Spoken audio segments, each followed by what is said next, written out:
So, I'm just going to jump right into this. Death Peak is a unique exposit on the design mentality of how they want to showcase so much of the game in gameplay, and so much of the story in gameplay, rather than just trying to go ahead and tell a story. Now, I'm not trying to be derogatory towards other games which focus more on story.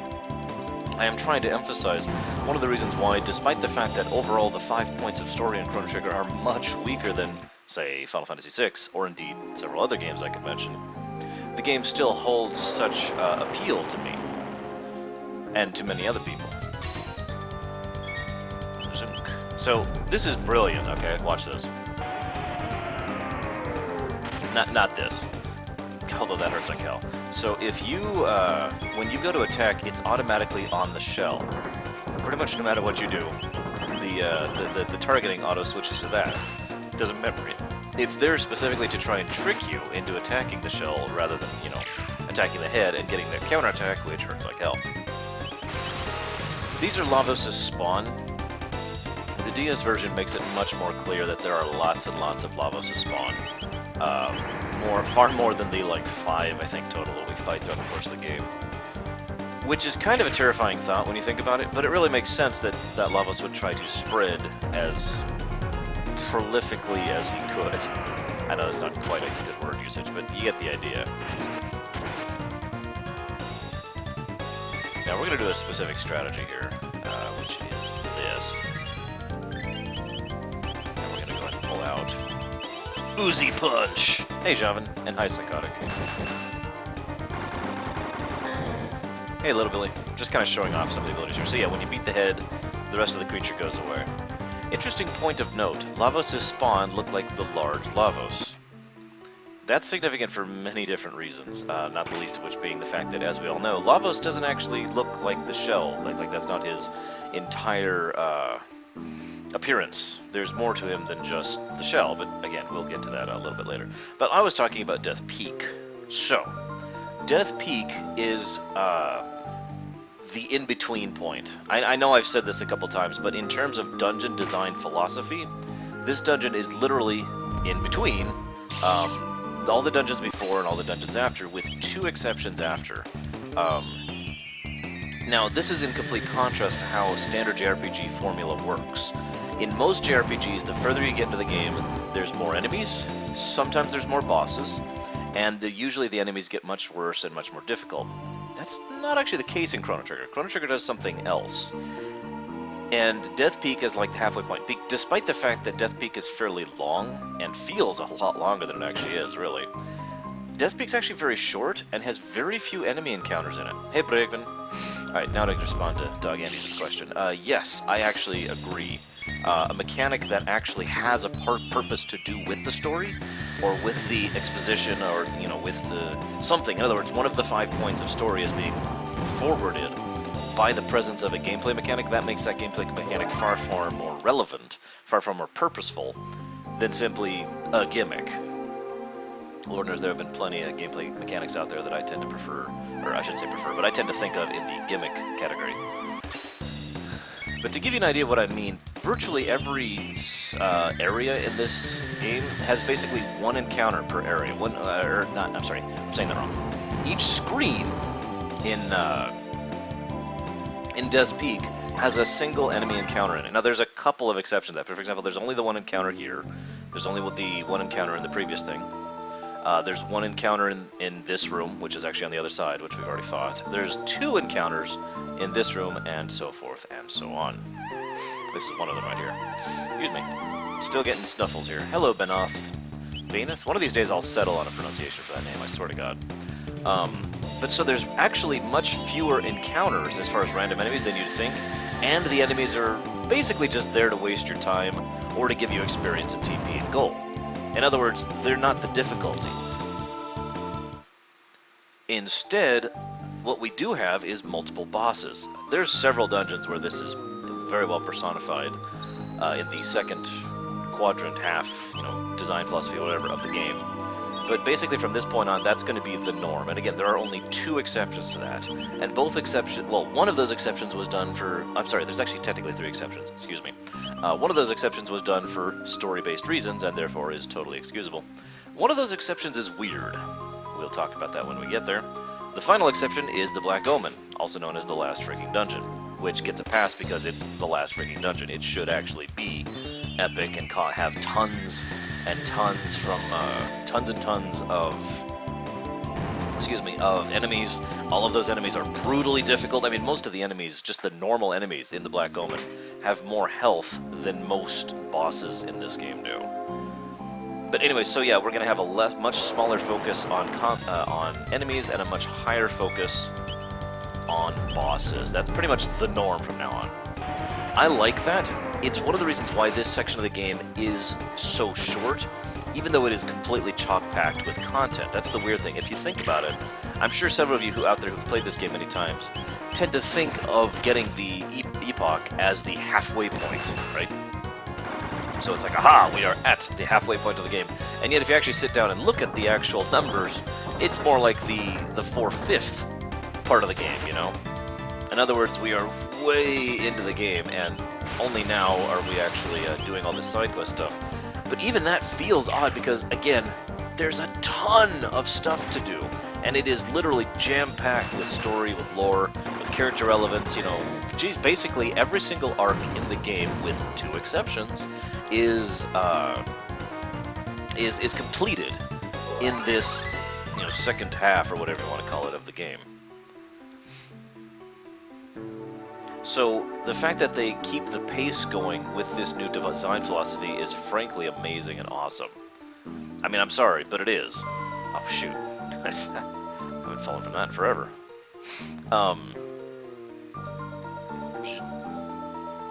Now, this dungeon does mention one other thing that's kind of, or excuse me, have one other thing that's kind of weird, and that's the fact that the enemies respawn.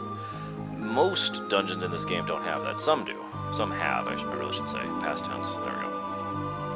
Then we have enemies like this, which are just an endless stream of enemies until you encounter them, at which point they stop. Or you could just completely dodge them. Because this is Chrono Trigger. And again, Death Peak is made to feel much longer than it actually is. Because it really is a short dungeon, if you think about it, if you actually sit down and look at the numbers. And, you know, now that I'm not sitting at the grind spot, I'm basically through this. This is the last encounter in this area. It's the 3rd lava spawn.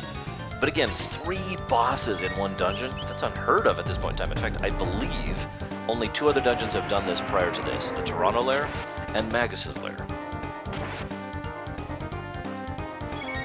Alright, so we're gonna see if the strategy works out this time. This is snow, although I often like the idea that there is some ash mixed in as well. In response to Fat Squeak, no, I have not heard the OC Remix compilation of FF9. I'm assuming it's similar to the one they did for 6 last year, I want to say, something like that, recently.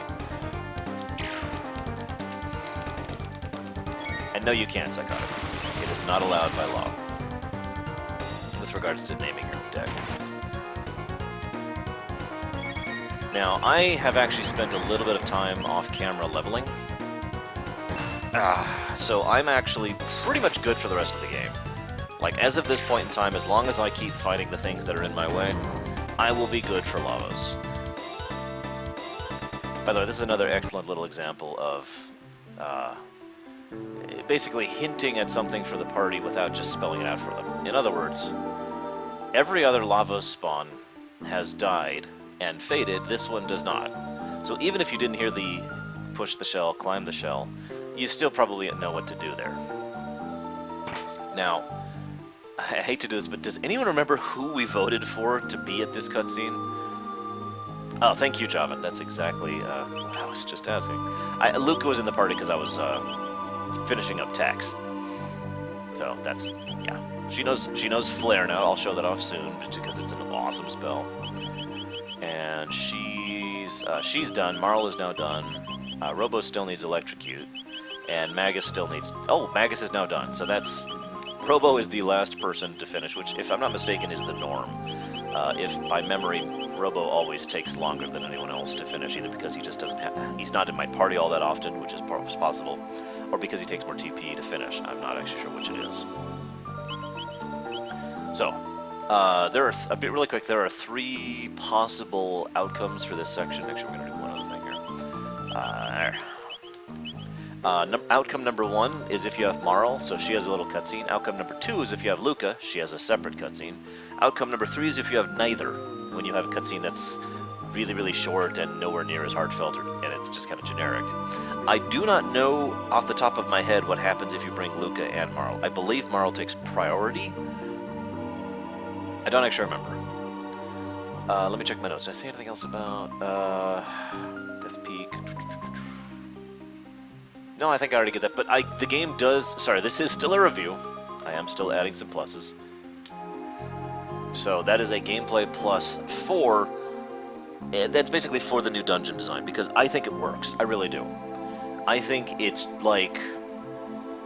To use a direct example, it's like Season 4 of Babylon 5. Every episode has tons of awesome, amazing things happening, lots of character focus, lots of awesome, story stuff happening. The plot is moving forward, and it's bam, bam, bam, bam. There's no padding, there's no breathing room. It's just bam, bam, bam, bam, bam, bam, bam, and it feels like a climax as a result of that. It feels like the culmination of the entire series of Babylon 5 up to that point. Now, there's reasons for that. They didn't actually do that on purpose over in Babylon 5. But Chrono Trigger very decidedly did do this on purpose. And it's one of the reasons why I absolutely love the second half of the game. Hey, Shiryu. We also need to talk about the time alteration thing, because it's kind of meta and kind of time travel-y. And I've often said I actually understand time travel pretty well. Theoretically, of course. I should say I understand the theories of time travel pretty well. It's something I'm pretty good at. But I suck so hard at explaining it. So this scene's awesome. Hello, Krenzler.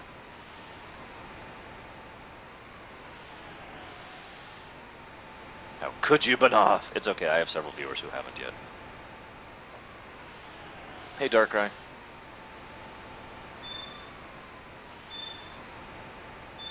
So the pendant, which, as we've established, is one of the integral items of the entire game, interacts with the Chrono Trigger.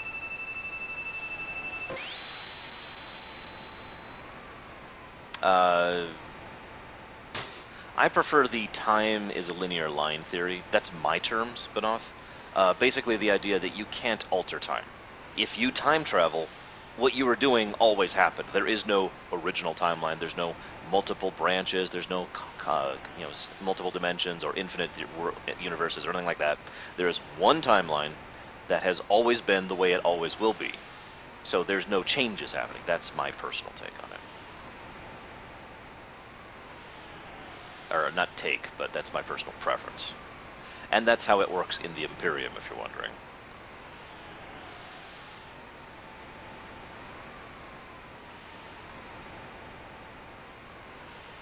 Yeah, there is no timey-wimey in the Imperium. Also, Parasite Eve is an awesome game. I'd just like to say that any of you out there who have not played Parasite Eve, you probably should. Pretty much, Braywin. So this is such an awesome scene. This is brilliant. This is one of the only times in the game where we go to a specific point in time rather than going to an era in time. That depends on how you define destiny, Banoth. No, I have not, Darkrai. FF5 has hit Steam now? Wow. I am glad the FFs are continuing to hit Steam. That is a good thing in my opinion. Now, if we'd get, say, a proper 3D awesome remake of 5 and 6 and 7 and 8 and possibly 9, then it'd be better, but moving on. So this is why this is awesome. First of all, we can interact with Magus, and he just basically mocks himself, and then he has no idea what to say to Sing Shala, noting that he can't actually save Shala. Is that what I think it is, Banoth? Is that stupid Heinlein-based story? Excuse me, I shouldn't say stupid. I don't like the story. I don't like Heinlein. I never have. So, this is cool because many people refer to this as the resurrection of Chrono. But even a casual glance at this confirms that this is not a resurrection of Chrono, because Chrono never dies. The entire idea here is that the moment Chrono was sacrificing himself, look at his pose, this is literally the moment Lavos is about to destroy Chrono. So the very moment this happened, Chrono is replaced with his body double, and his body double is destroyed in his place. And of course the pendant goes on and does its thing, and history goes on normal. I always love the idea here, by the way. Try to picture this from Chrono's perspective for a moment. Try to picture, you're there, you've just had the unliving snot destroyed out of you. Lavos is there, and you're going to make this one final stand against Lavos. And, you're like, I will defeat you. And then, like, the next thing you're aware of is you're waking up on Death Peak. And it's like, huh? Literally, it's like almost blink of an eye between the two events, going straight from this scene to waking up on Death's Peak in the future. Like, what? However, and Javan got there before me, the thing is, this is still a resurrection. It just has nothing to do with the lore of the story. It is entirely to do with the storytelling. In other words, this is officially the moment at which the player is told, yes, you get to choose to do this. You can choose not to do this. And, yeah, that's the one I thought of, Benoth. I don't care for that story. But then again, I don't like Heinlein. Yeah, exactly, Grunzer. But anyway, so, this scene is so awesome. Because this is the resurrection of time travel, for all intents and purposes. This is a new Chrono, or I should say, a new player. That's actually the point here. From this point on, just in case, if you're playing this game for the first point, you might still think this is mandatory. It is not. Death's Peak and the resurrection of Chrono is 100% a tutorial to explain to the player, yes, you can actually go change stuff now. And the very next thing that'll happen after this is we'll talk to Gasper, who will immediately start telling us all the different stuff we can go to work through and change. And again, easing the player into the new mentality of the second era. I like how they call it a Doppeldoll in the DS version.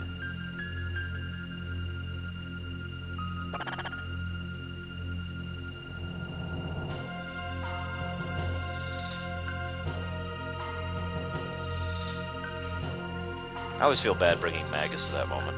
Hey Magus, here is the moment of your greatest failure. You may never recover from this.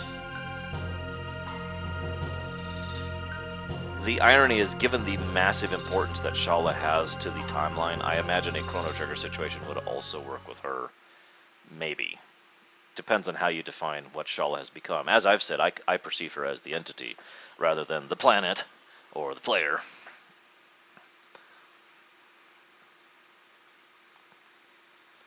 So Chrono's like, huh?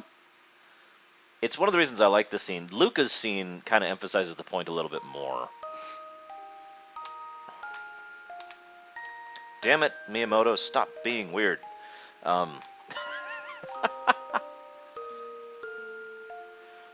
Mine was not Javan, but only because, I followed the breadcrumb trails, basically. And that's the only reason. Otherwise, I probably never would have come across this. If it wasn't for the breadcrumb trails, I definitely would have never come across this. So, again, more good game design on their part. Anyways. But yeah, so I love the idea that Chrono's just like, huh? And so Luca, during this scene... You're terrible, Cougar. Luca in this scene is like, aren't you paying attention? Come on, pay attention, Chrono, because Chrono's just sitting there in a complete daze, like, uh-huh? Where are we? When are we? By the way, the Christmas lights on the tree are a nice touch, and I personally think those are actually there because Gasper has a sense for the theatrical. Hey, Lumplord. By the way, I know this is technically shipping, but I don't care. I'm sorry, but Marl and Chrono are definitely a good couple, and should end up together.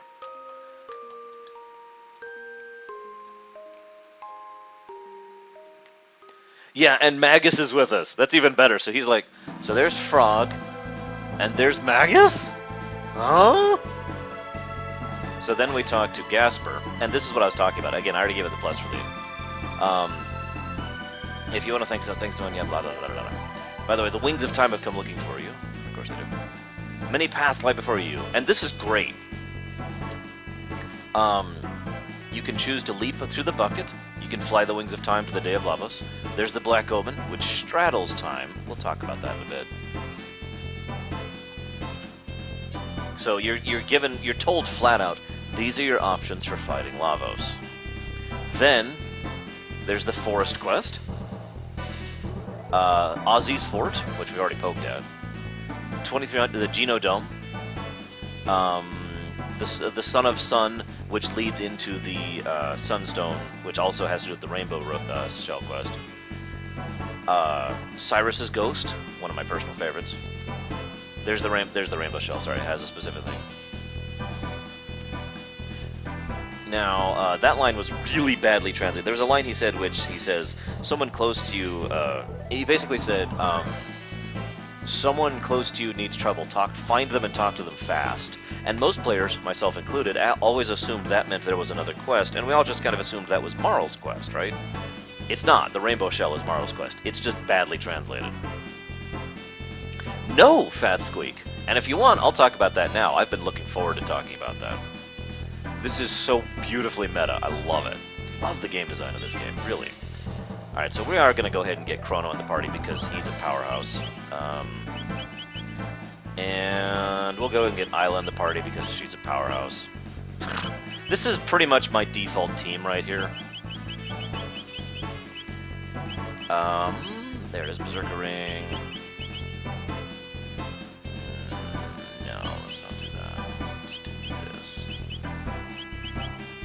We're gonna get a couple of pieces of gear too before we really start hitting things. There it is. And he's already good to go. Yes, this is the actual, no really, build up to the climax. Pretty much the entire Death Peak getting Chrono thing back is deliberately and specifically all about building up to the actual final fight with Lavos. And it's very Mass Effect 2-y. Or rather, to be more accurate, Mass Effect 2 is very Chrono Trigger-y. In other words, almost all of these side quests do have something to do with Lavos, just like everything in this entire game has to do with Lavos, but it's more about, like I said, completing character arcs, closing the doors on their unfinished business, which is exactly what so many of the loyalty missions were about in Mass Effect 2. In other words, Marl finally coming to grips with her father, Luca understanding the truth about what happened in the past, Frog finally laying to rest Cyrus's ghost and coming to grips with his own grief and guilt, Robo realizing the truth of his origins, and so forth and so on. The only one who doesn't really get one is Isla, which kind of sucks actually, and Chrono, which, I mean, why would Chrono have a character arc? Now, Magus also doesn't really get one. He kind of does in Ozzy's Fort. Remember how I mentioned there are two plot threads that are not completed in this game? Those plot threads are Magus's and Shala's. They are the only threads. If you look at the entire thing, it all ties in, except for those two character arcs, both of which are just left dangling. That's specifically and directly why they made Radical Dreamers, because they wanted to tie in those two character threads. And as we'll show off when we do the DS-only version ending of this game, it doesn't... I mean, it can be perceived to tie into Chrono Cross, but frankly, it ties into Radical Dreamers better, and then, you know, completes the game, just like Radical Dreamers does. But anyways, okay, so what do we want to do first? Where's my notes? Yeah, we'll do this first. So, the alteration of time is not an aspect of lore. It is purely an aspect of gameplay. In other words, if I can explain as succinctly as I can, yes, there is. There's an ending exclusive to the DS version, and a super optional boss you have to beat to do it. You also get the best weapon in the game for doing it. You can only do it on a New Game Plus. Although, to be frank, there's actually a lot of endings you can only get through New Game Plus. By the way, some people have been asking, yes, we're going to showcase all 16 endings, or 13 endings, or however many it is. We're going to go down the list, so I hope you enjoy that. We'll be doing that on our New Game Plus playthrough, of course. I'll probably be doing some leveling off camera just to speed up that chunk of the video, the stream. But anyways, so here's how this works. I'm going to demonstrate very succinctly here. Ready for this? It couldn't, Psychotic, but then Dalton got a hold of it. Alright, so. You paying attention? Because this is really important. Ozzy has a statue here where they're singing his praises. I've already shown this off, but I'm just really making my point. And it's like, Ozzy the Great, he's so wonderful. Well, we are going to go change that. Now, this is going to get a little complicated, and like I said, I have a hard time explaining time travel, so I'm going to do the best I can. But first, we're going to kill the trio. I should probably save, just in case. This fight used to give me trouble. Basically, it's counterattack the fight. And they actually have access to dual techs and triple techs. And this is, I think, the last or second to last time we actually hear the big boss music. Hey, Wraith. And yes, I'm going to do this with the Berserkers. So this is the first time, last time, the only time we're fighting the trio all at once. Yeah, pretty much, Java. With these items combined, we are invincible! You can actually steal the Slasher 2 from Slash. It's really not worth it. There's actually, let's see, 1, 2, 3, 4... 5. There are 5 weapons for Chrono from Death Peak until the end of the game, not counting the Dreamseeker. 5! If you don't understand the significance of that, A, that's a ton of weapons, especially since you'll be swapping through them so quickly, and B, you will also, I mean, everyone else has like 1, or in some cases 2. Like Robo, for example, has 2, and Frog has 1, and so forth and so on. However, that is also a gameplay story element which is awesome, because it's there to kind of give you another hint. Just on the off chance you didn't resurrect Chrono, you keep getting weapons for Chrono. Ergo, the idea is the player's being hinted at, like, hey, this is a weapon, this is a katana. Huh, okay.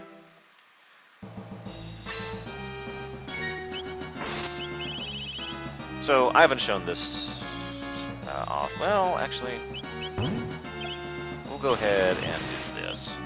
Oh, I think I did that wrong. Hang on. Okay, so every time you attack Ozzy, it'll triple tech. As I have just demonstrated. Not too worried about that. It actually hurts less than several of those other things. Each time you attack Slash, he'll do Fire Sword 2 specifically. And each time you attack Flea, they do the Arc Impulse, I want to say. Triple tech. Again, all of these are techs that you actually get access to throughout the course of the game, so that's actually kind of cool. By the way, Cougar 12 is correct if you consider Chrono Cross to be part of the story, which obviously I do not. So that's actually one of the biggest reasons. If you consider Chrono Cross part of Trigger, it literally completely changes how Chrono Trigger it functions, because it changes the rules. It changes the rules of time travel. And completely throws them out the window. There we go. And now we can just sit back and wait. So, yeah. Don't worry, Fat Squeak, I'm not done talking about it. I'm not done talking about it yet. You know, Darkrai, given that Squaresoft and Enix made this an amazing game together, I have to agree, why don't they just merge and things will be awesome forever? So, as you can see, Ozzy is completely powerless once the other two are gone. He literally cannot attack on his own. So, that's amusing. So yeah, that fight gave me a little bit of trouble just because I went in with Berserkers. It's not a hard fight, really. I really don't know why I had trouble with that back in the day. Must fill out the map. Must fill out... we are actually going to take off those Berserkers for what is about to be the hardest fight in the entire game. I am totally serial, you guys. I guess you really have it out for me, don't you? We fought side by side.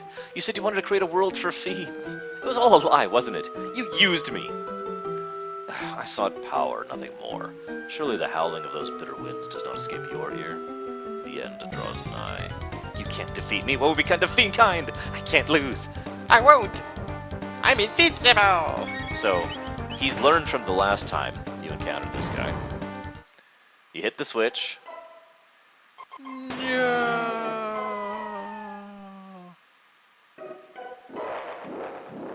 And then Kefka's there in the background. So, for those of you curious, yes, you can defeat his crystal. It doesn't do anything. All it does is remove him from... It doesn't even stop the combat, because you have to hit the switch in order to end the combat. All it does is remove him as a target. The only way to do so is with Dino Tail from Isla, or the Piozo Dance Triple Tack. There's another encounter that's similar to that. We'll talk about that when we get there. I've heard fanfics that say that this is the cat, aka Chrono's cat, which is also Alphador. In other words, there's basically the one cat in the whole game.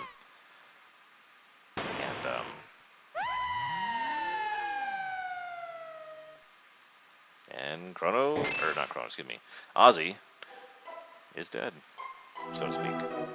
Alright, now we'll get back to the time travel thing, because... Well, now I gotta get out of this place.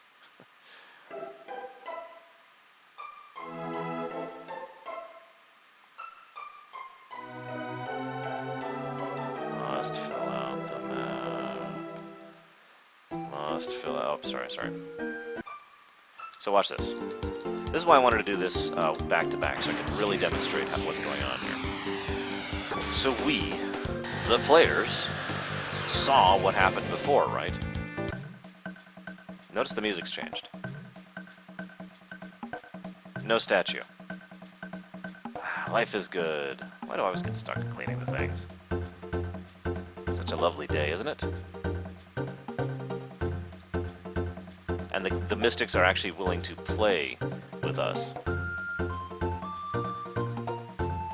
Ozzy the, whatever, 8th, 9th, is still here, 8th. He's also, you know, a cleaning agent. That's the new mayor. And this is a gentleman, a human, who is here to make a ferry between Medina and Truce.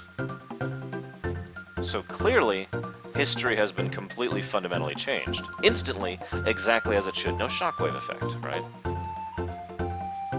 As we've already pointed out, if this is how time works, if this is how time travel functions, then earlier parts of the game are inconsistent with this. They don't make sense. But the beauty of this, and this is where this comes in, okay? Time is actually malleable in Chrono Trigger. Time can be altered.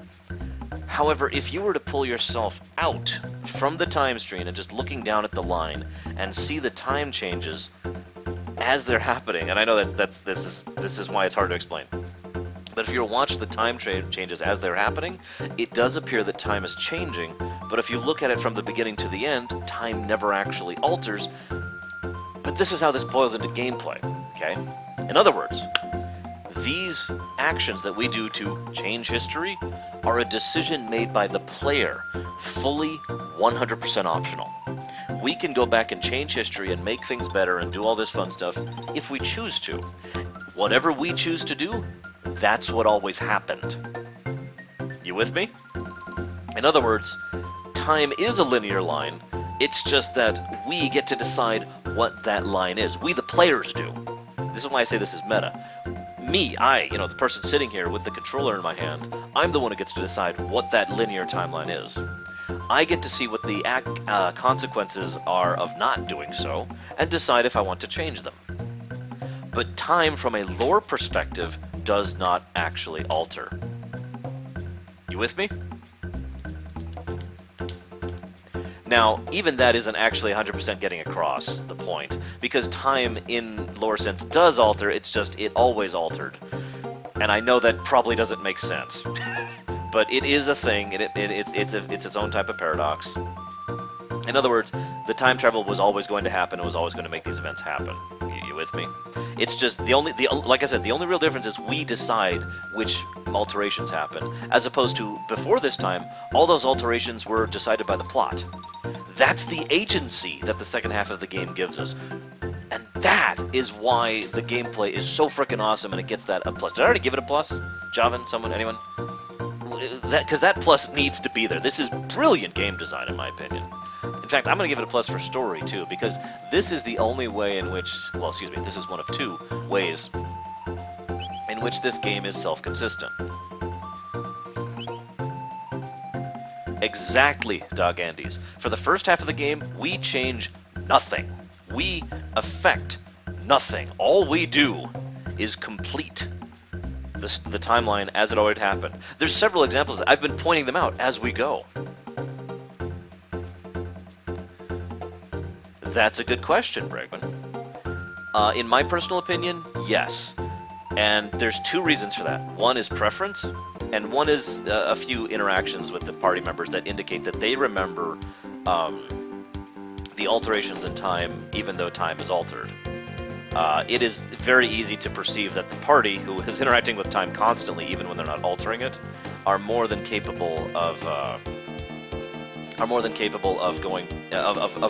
being pulled outside of time's flow sufficiently to remember time's alterations. You with me? So to name an example of this directly, we know what happened to Magus in 600 AD, even though that's technically an alteration that always happened. We know that Magus was actually the prophet, who was actually Janus back in 12,000 BC, and so forth and so on. You with me?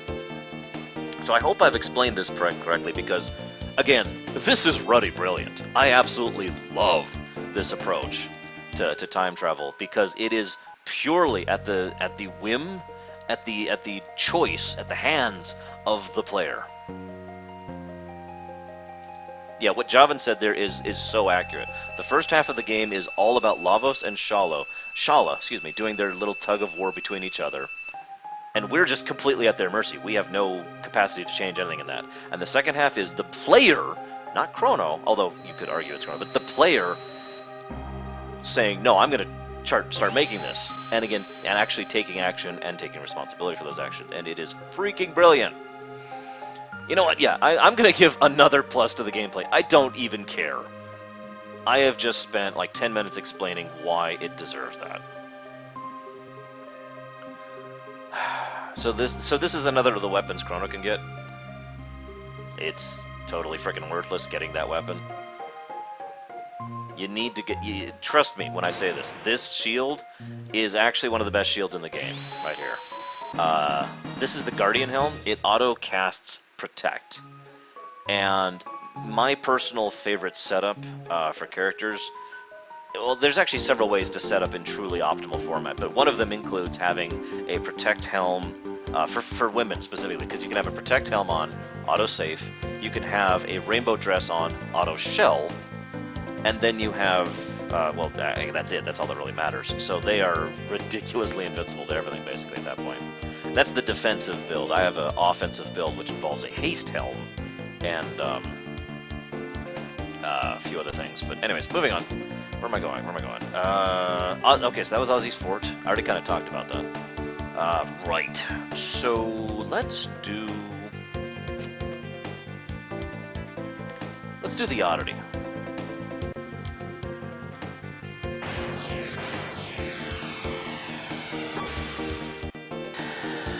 Hey, those wyverns are pretty deadly. So this is Genodome. Fun little fact, this is named such for two reasons. One, genocide. Two, genes. Both of these have to do with this dome and how it works and how horrible it kind of is and blah blah blah. Okay, why don't we do... We'll go ahead and get rid of... whoops, that's the wrong button. Sorry. Need Robo in front, I think, actually. Make sure he's geared, so to speak.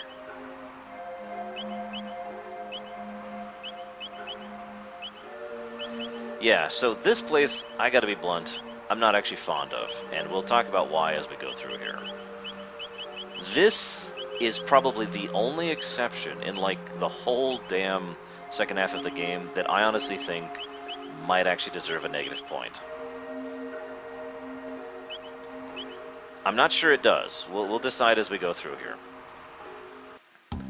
I'm talking from a gameplay perspective, by the way. So you remember I mentioned there were three dungeons that have... there's two dungeons that break the rules of the second half of the game, this is one of them. Let me explain what I mean. This is just, there's a lot of enemies here. There's a lot of normal enemies that have a decent amount of health, but aren't actually difficult and basically just waste your time. It's kind of dull, if I'm honest, and frankly, disinteresting from a gameplay perspective in terms of pure combat. So, in other words, it's an old game design. That's the problem. This is a dungeon that would fit perfectly in the first half of the game, because that's exactly what it is. It is literally designed in that format. Lots of enemies, decent amount of exploration, a few interesting tricks, one boss, well, technically two bosses, but Atropos really isn't a boss in any sense of the word. It is actually nearly impossible to lose to Atropos. She will actually, for all intents and purposes, commit suicide. Why am I casting Dark Mist? There we go. And if you get to a certain point in the fight without defeating her.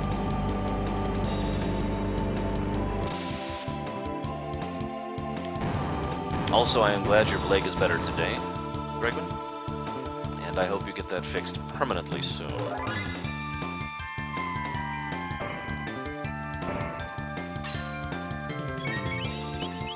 Yeah, Leander, we're going to talk about that when we get there. Like I said, I'm not sure if this deserves a negative, because there is some good stuff here in this section. It's just, bleh.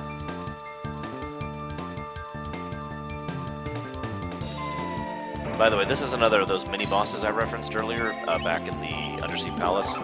In other words, you have no capacity to pause or heal in between the fights. There's a large number of the enemies, and their total health equals out to basically be a major boss of their own. Also, hey, Kefka. I can't do it at all. I've never been able to do that laugh. I have my own Kefka laugh. But anyways, and so, yeah.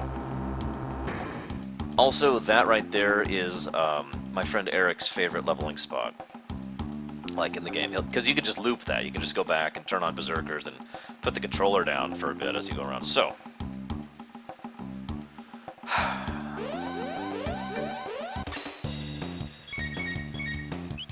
well, I have my own thoughts on this job, but let's go ahead and talk about one other thing. Hello, Puff of Logic. Hi, Night Dawn. You missed me talking about time travel for a bit. I think I am going to go ahead and give this a gameplay negative, because the dungeon design of this place from a purely combat perspective is dull and overdrawn. I don't like it. It's basically just padding. None of the enemies here are interesting or unique and do anything with them. Yeah. However, you'll notice I'm not rushing to give a negative. That's because this gets a positive to gameplay as well. We'll talk about that positive in a moment.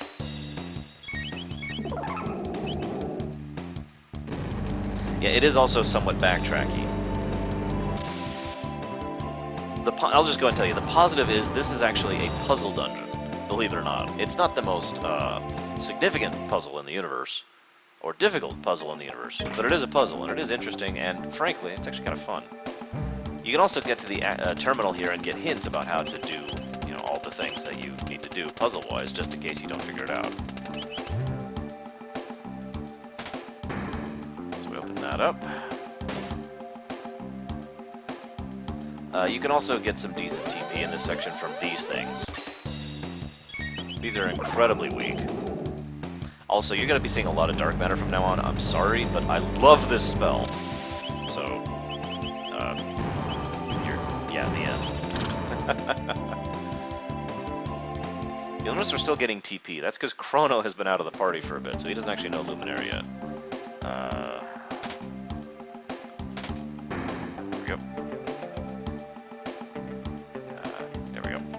Okay, so this is one of the puzzles of the dungeon, and I like this.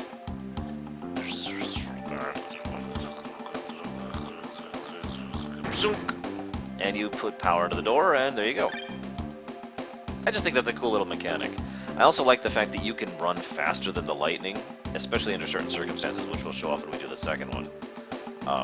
And that just looks really funny. Oh, right, I need to... There we go.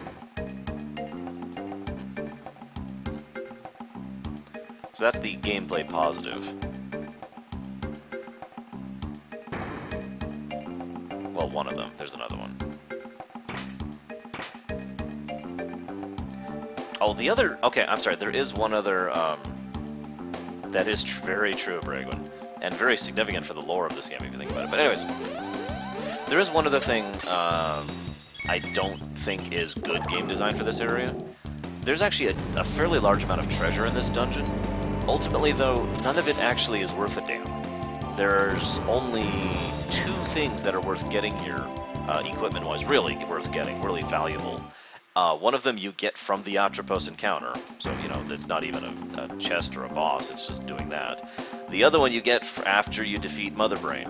So, again, not... yeah. Don't mistake this for bashing, I'm just trying to be honest. About pluses and minuses, no bias here. Other than the incredible bias I have because this game is unbiased. So if you go in here, this guy walks in there. And, we don't know what happens.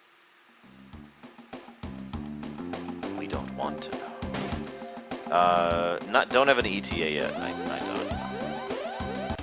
When it starts going live, everything's going to start going live. Let's put it that way.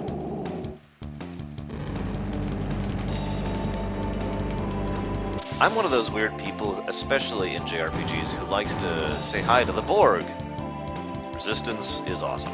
Or, Resistance is wackio, there we go. But, I like to cast spells in games just because they look cool. Doesn't matter if they're efficient. I tend to know, in most of the games I play, in most of the JRPGs I play, what the most efficient damage output is. Either damage per turn or damage per time. But for the most part, I don't care. I like to... Whoops, I didn't mean to do that. Well, whatever. I like to... I gotta do the conveyor belt again. I like to just cast spells because they look cool. So, for example, there's a triple tech you get for Luca, Marl, and Magus, which is actually not that great damage-wise compared to other things you could do. But it looks so cool! So I tend to just cast that because it's awesome. What can I say? I am a very fashion/aesthetic kind of guy. Even before Transmog was even added to WoW, I was running around getting pieces of gear because they looked cool and holding on to them in my bank. We'll be showing off a few more spells later, don't worry. In fact, we'll be showing off Antipode 3, which is one of my favorite looking spells in this game, and the aforementioned Eternal Darkness. I might show off Shadow Flare too. And of course, if I bother, and I should, I will definitely show off Fiozo Dance. Whoa! And I will knock the controller out of my hands with my foot. There we go. So, quick question for you guys: how many of you out there think they really should have added dual text to Magus? I'm raising my hand, by the way.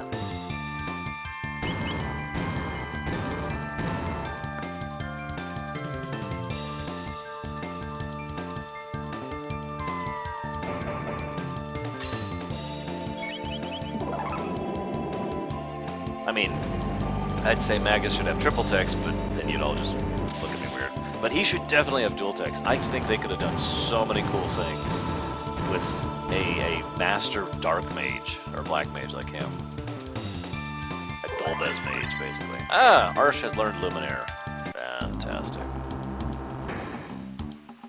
Alright, so now that I'm not being an idiot, let's try this again.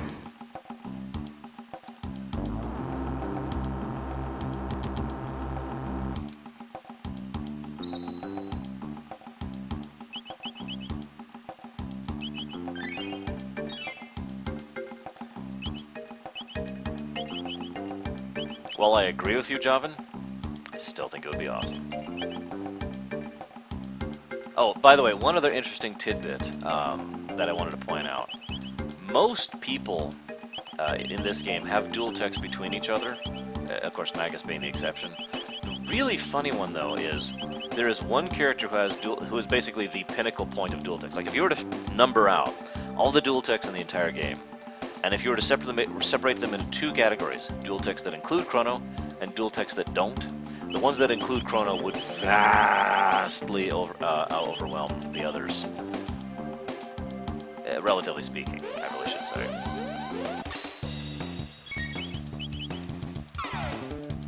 Perfection text, I like that.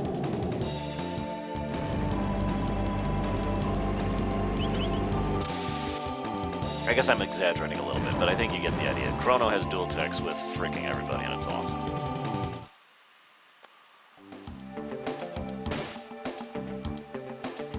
Don't feel like fighting these things. So, this whole place, Mother has been trying to convince you that humans are horrible and deserve to die. It's actually an extremely standard AI gone bad story, and I hate to say that because it sounds exactly as boring as it kind of is. It's also funny considering, if you consider Chrono Cross canon, which of course I do not, this is Fate, F-A-T-E, all caps, and so, yeah.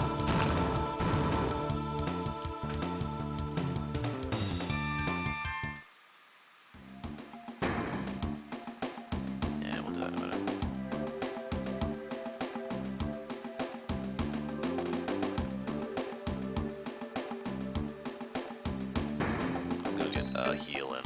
We're not invincible yet. Oh, that's another interesting thing to talk about, I'll go ahead and mention here. So, some of you who have played this game, probably all of you really, have noticed that the higher level you are, the less damage you take. There's actually an extremely specific reason for that, and I'll go ahead and share it to you right now. Look at the magic defense stat. Right there, you see it? That basically reduces the amount of damage you take by a percentage equal to that number. In other words, Marl right there takes 12% damage from magic-style attacks. Chrono takes 23, Magus takes 2, etc., etc. Now, there's a few things that specifically penetrate magic defense, and there's a few things that kind of bypass that. But the point is, the huge majority of attacks, especially boss attacks throughout the course of the game, are magic damage style, in other words, non-physical damage, to some extent or another. In other words, literally, linearly, the higher level you are, the less damage you take from bosses. You remember how Lavos did that attack from the heavens damage? That's part of why it's basically impossible. I mean, it'll do 4 digits of damage if you're too low level. However, if you're high enough level, you can actually live through that, and so forth and so on. That's why high-level playthroughs, you know, when just being level 99 gives you a huge edge in this game because of that, and for no other reason. But anyways, I digress, so...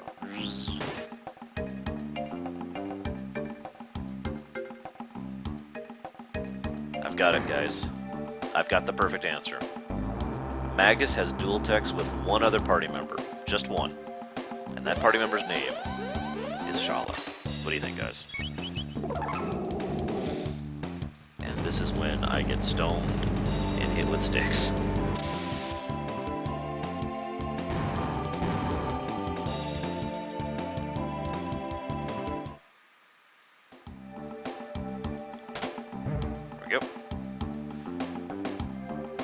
Seriously though, if they added Shala as a party member, I mean, I'm obviously biased on that because she is my favorite character in this game, but God, that would be awesome! That would be so awesome! And again, Magus actually working well with one of the only beings ever that he's actually close to makes tons of sense.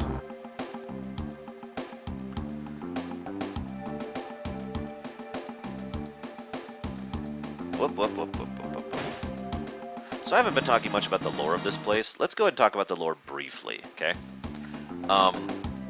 This is pretty much the origin of robots. In other words, Genodome is the first place where they started making these kind of robots. Now, I actually talked about this all the way back towards the beginning of the game when we were first going through 2300 AD, so I don't want to rehash myself too much.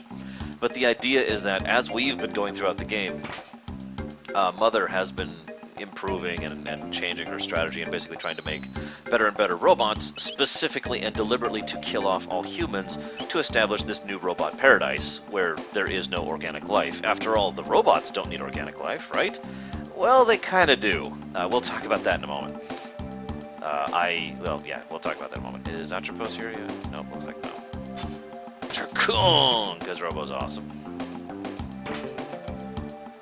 Again, notice how almost all the items are just kind of thing. consumables rather than equipment. So, this is Mother's logic in a nutshell. Lavos' children will one day return to the stars to seek out new planets and new sources of sustenance. When that day comes, this planet will have a chance to heal, so long as there are no humans to interfere. Robots will establish a new world order, a unified nation of steel and pure logic, a utopia free of sadness and suffering.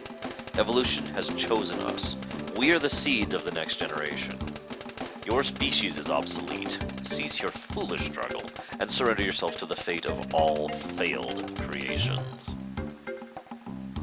There have been some theories that the robots and Mother are a direct byproduct of Lavos' manipulation of society, and that Lavos was literally thinking in this line. In other words, remove all of the, organic things from the world that have freedom of will and all that fun stuff, replace them with cybernetic organisms, and then use those in order to make the planet a perfect little spot for breeding and whatnot.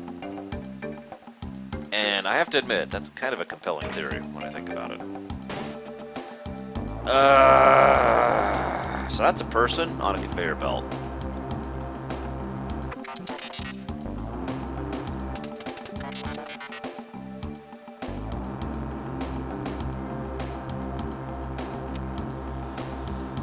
So, just gonna really hammer in the point here.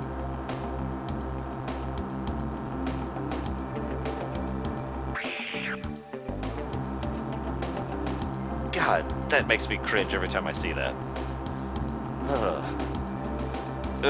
Okay, so let's talk about this horrible, horrible thing. This is, in my opinion, one of the most horrifying things in the entire game. And I don't fully know how to explain why. It just really, really gets to me. I want you to picture how I talked about most of the humans in 2300 AD. People who have been alive for God knows how many years without food, only being sustained by the Enertrons, right? Remember that? Remember how these people, in many ways, just sit stagnant, unmoving because it hurts so much and they're so hungry that they barely have the energy to function, and in fact the Enertron itself is the only reason they're still alive? I want you to imagine these people who are so downtrodden and so apathetic that they're just sitting there on this conveyor belt. Nothing's restraining them. They're not chained down. They're just sitting there on the conveyor belt until they go into the processing section. And then there's that horrible scream, and what comes out is a little sparkle. Now, those of you who've seen me talk about this game know that I've said many, many times that that's one of the places where tabs come from, and just how freaking horrifying that is. The idea that, strength tabs or whatever in the future are a byproduct of freaking processed humans, which is horrifying. However, having done some research on this game since then, and in the DS version, it's a little more clear that those actually aren't tabs. They're an energy source for the robots. Yeah, it is literally the Matrix. It is literally a situation where human beings are being processed into an energy source in a world that is completely devoid of resources, for the most part, so that the robots can continue to exist and flourish. Which one's more horrifying? You be the judge, because I don't know. That just let's really make this clear. I want you to understand.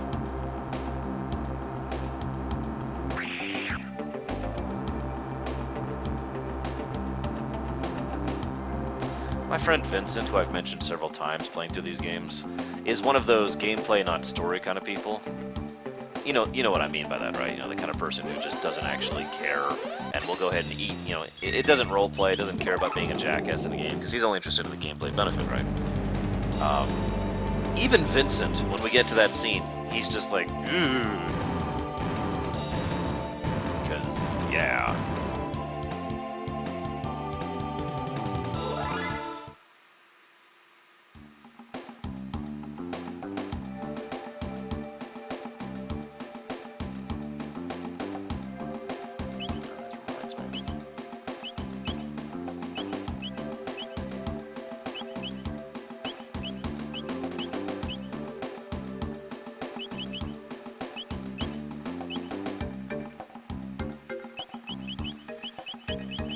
Yeah, I would honestly say that that's probably the most disturbing thing for me personally in this game.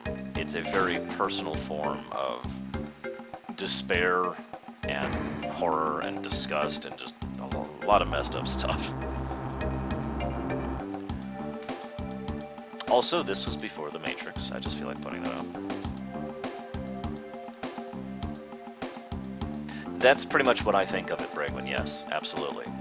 That Mother is distorted into thinking... basically, Mother is distorted in the same way Zeal was distorted.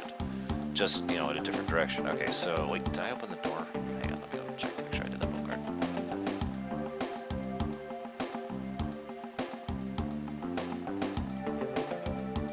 Nope. Or, yeah, it's open. Okay, we're good. Okay, yep, okay.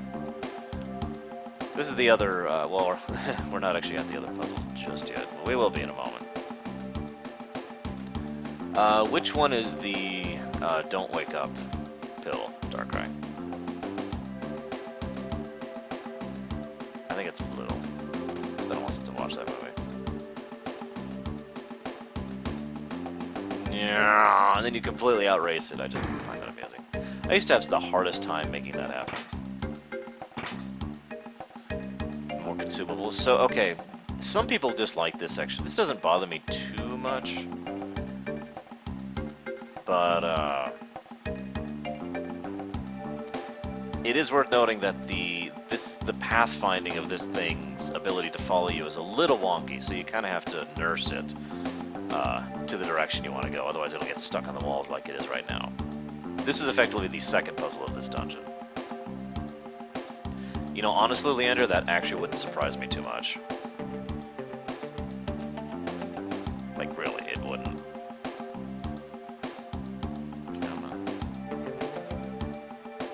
By the way, the funny thing is, this is not the first time we see this gameplay mechanic. This was hinted at all the way back in the fair at the beginning of the game. Remember when we had to escort the cat? Same exact gameplay, or code, basically. Same exact function. Okay, whoops, wrong way.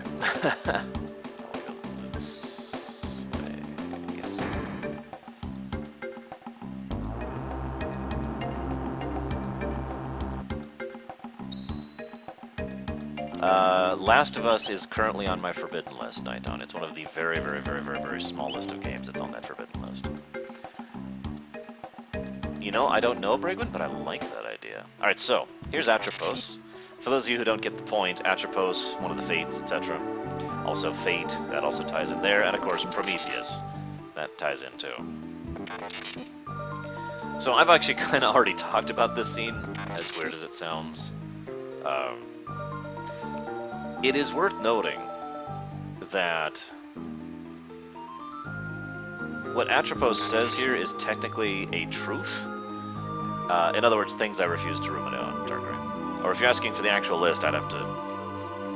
I don't remember off the top of my head. Last of Us is the only one I remember off the top of my head because people constantly ask for it. There are a few. So Atropos, she's like, hey... Prometheus's original design was to go and, oh yeah, by the way, hatred is on the list too. Original design was to go and infiltrate humans to study them. The funny thing is, though, in the English version, it implies that Prometheus was there to do that specifically to get better at killing them. In the DS version, that's removed, which makes this slightly different.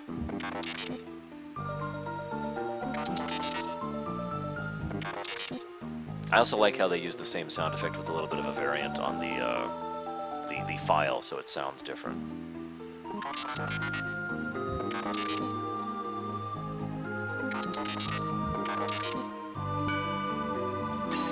Now, I like this. I used to not like this until I realized this fight is actually much easier than it seems. I mean, way easier than it seems. Because you have to fight it with just Robo, who is really, really slow and has a lot of difficulty doing decent damage by himself, unless you have him set up properly, which of course I do. He's going to rock the crap out of her hair.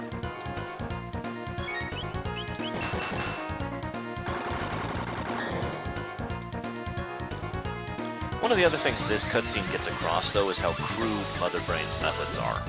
In other words, she doesn't actually know how to reprogram Atropos. So all she can do is, and I know this is a bad analogy, but just bear with me. Effectively what she does is she slaps a new command code protocol on top of Atropos's actual sentient protocol. So the base mechanics of this is how I move and walk and all that stuff are still there, but she has a new overriding directive, aka obey the mother, right? And that's it. She lacks the ability to actually reprogram Atropos. Now, if you don't understand what I mean by that, when we defeat her, what we do is we break that. We break the override. And in so defeating the override, she just reverts to herself. Because again, herself was always underneath there. It's just an interesting little tidbit, and kind of showcases how Mother is still learning about how to make robots and AI and all that fun stuff. Which is a relevant point, as I've already pointed out. Nothing to add there. It triggers my depression, Darkrai. I'll go ahead and tell you flat. I do have some depression issues, and Last of Us triggers it pretty badly. Some games are on the forbidden list because they're too gross. Some games are on the forbidden list because they're too rated R. Although I've never actually had a request to ruminate on, you know, something like that, but they are forbidden, for, just in case someone asks. Some games are on the forbidden list because they're too dumb. Every now and again I get someone asking me to ruminate on Ride to Hell Retribution, and I say no.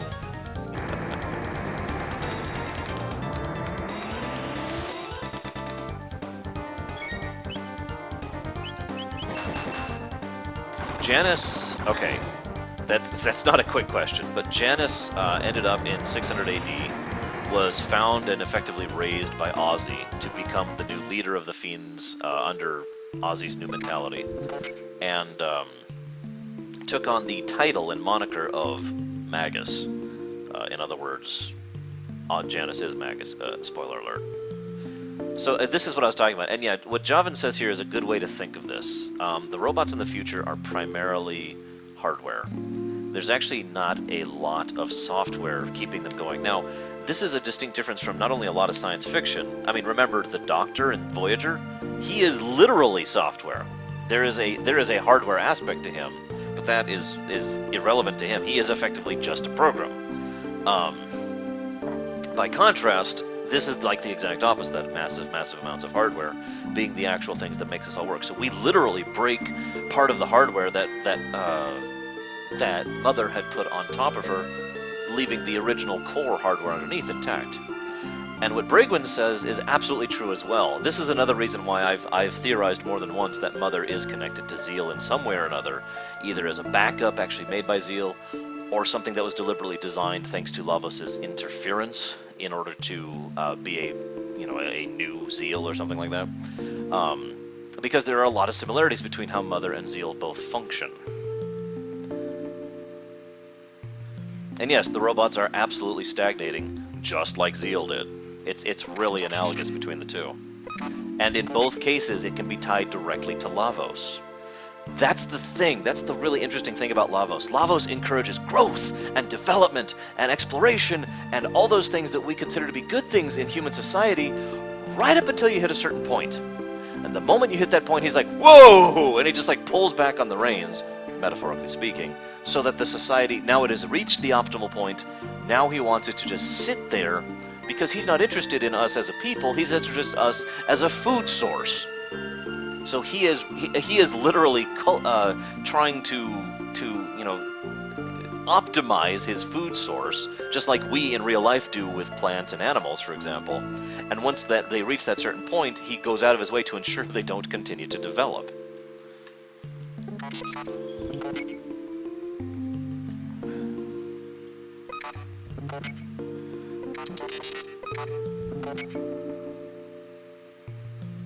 Good afternoon, Authorism. And goodbye, Atropos. You get a permanent stat boost for doing this event. I just pointed out because if you go through this game multiple times in New Game Plus without maxing out Robo, he will actually get maxed out just by doing this quest. I think it's 4 times total, something like that. Yay! Congrats, Bragwin. Mario Maker tomorrow.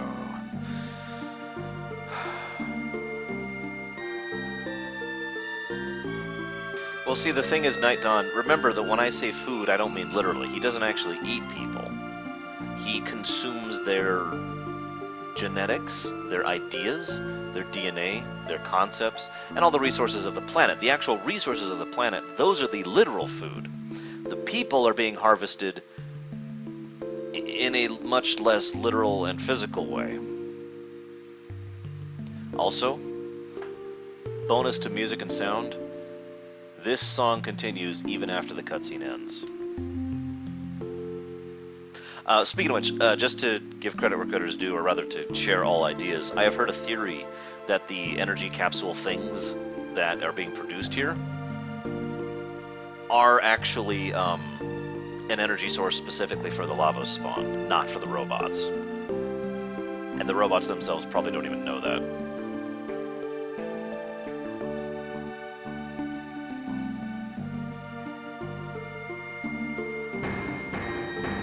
Now, I'm going to just do a save state just to show off something.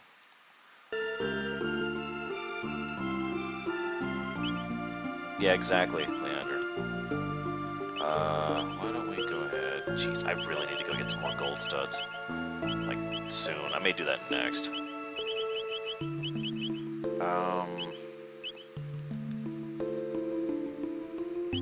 You know what? We'll just do this.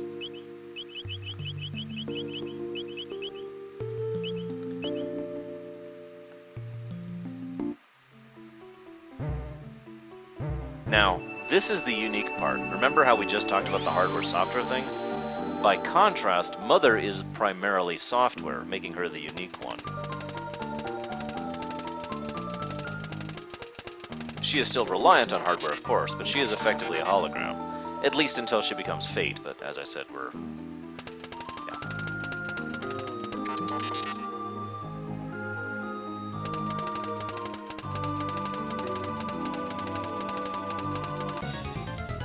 So, like I said, I want to show off something here. So these things heal her for 1,000 a tick, right? This is funny game design, because your automatic inclination is, oh god, I gotta break the I can't even think what they're called, the panels, right?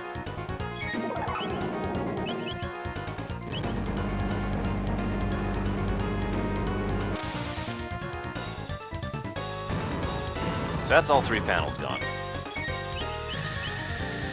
If you get rid of them, her entire AI changes. Now, it's possible this was a bug, because it just occurred to me I've never done this on the DS version.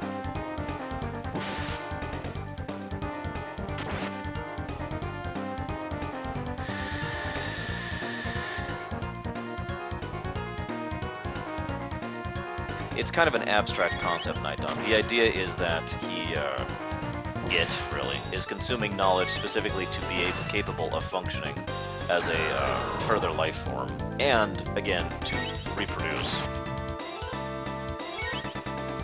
So notice, I don't know if you're paying attention, but I'm doing less and less damage to her each attack. It is possible, under the wrong set of circumstances, under the specific set of circumstances, to literally create a situation... Okay, I didn't do it there. It is literally possible to create a situation in which she is undefeatable, literally invincible. This is in the SNES version. I've never actually done that in the DS version. Maybe they fixed it, maybe it was a bug. But if you took out all 3 panels, her defenses just skyrocket, to the point where you just can't damage her, like, at all, and she can cream the crap out of you. So if you're not a good level, yeah.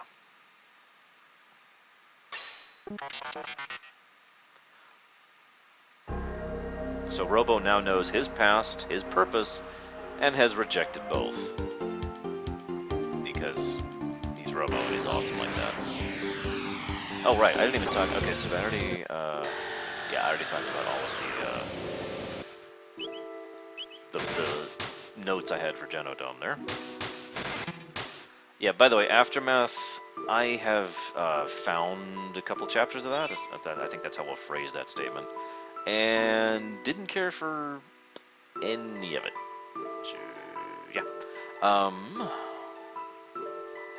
Let's see. What do I do next? Did that.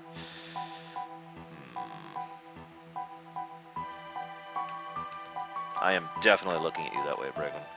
Okay, so why don't we already did that, we already did that. Why don't we do that next? I don't really have a set order for doing this particular section of the game. I just kind of do it in whatever order I feel like at the time. Hi, Progressive. So I'm kind of trying to do this section. Oh, you know what? Actually, that's what I should really do. We're gonna go get some gold studs really quick because I really should. Except, nah, screw it. We'll live without gold studs. Who needs them? Who needs gold studs? Oh yeah, by the way, if you talk to Robo here before, he'll be like, the Genodome. If you talk to him after, it's reverted. However, to give you an idea what I mean, if we talk to Marl... no, actually, yeah, there you go. She mentions her father. If you talk to Frog...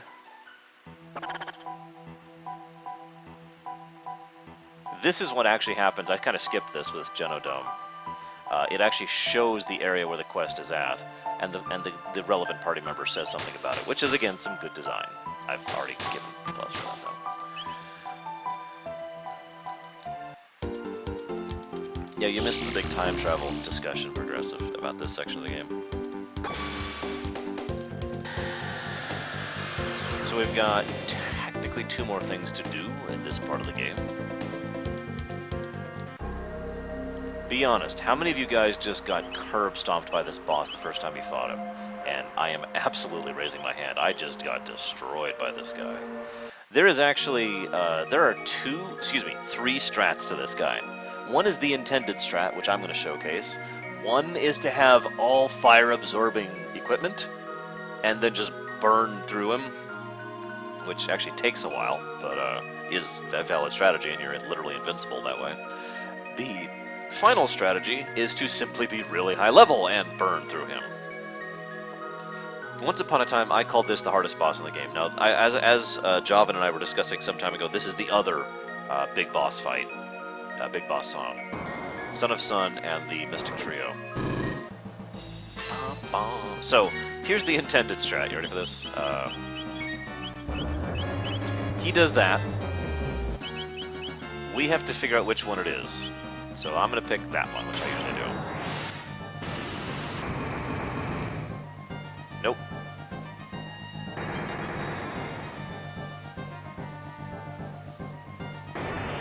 He likes to cast Flare, by the way. In all honesty, I might actually be in trouble here, because I am not set up for this fight at all. And there's a lot of RNG to this fight. Oh yeah, by the way, if you don't bring Luca, this is just kind of screwy.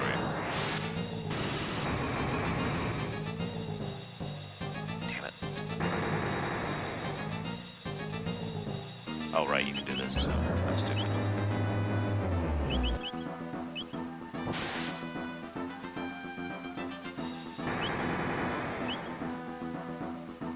Yeah, Ruby Arbor is the quote-unquote easy mode for this section.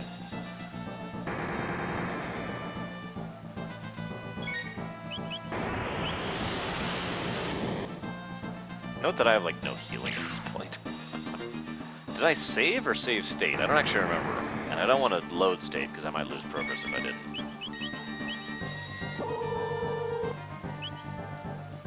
This game is pretty good, I think.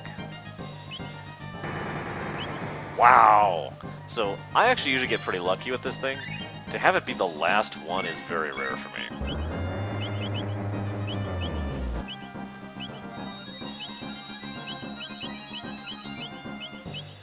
I will also say this is literally the only boss in the entire game like this, for anybody curious, or concerned, or whatever.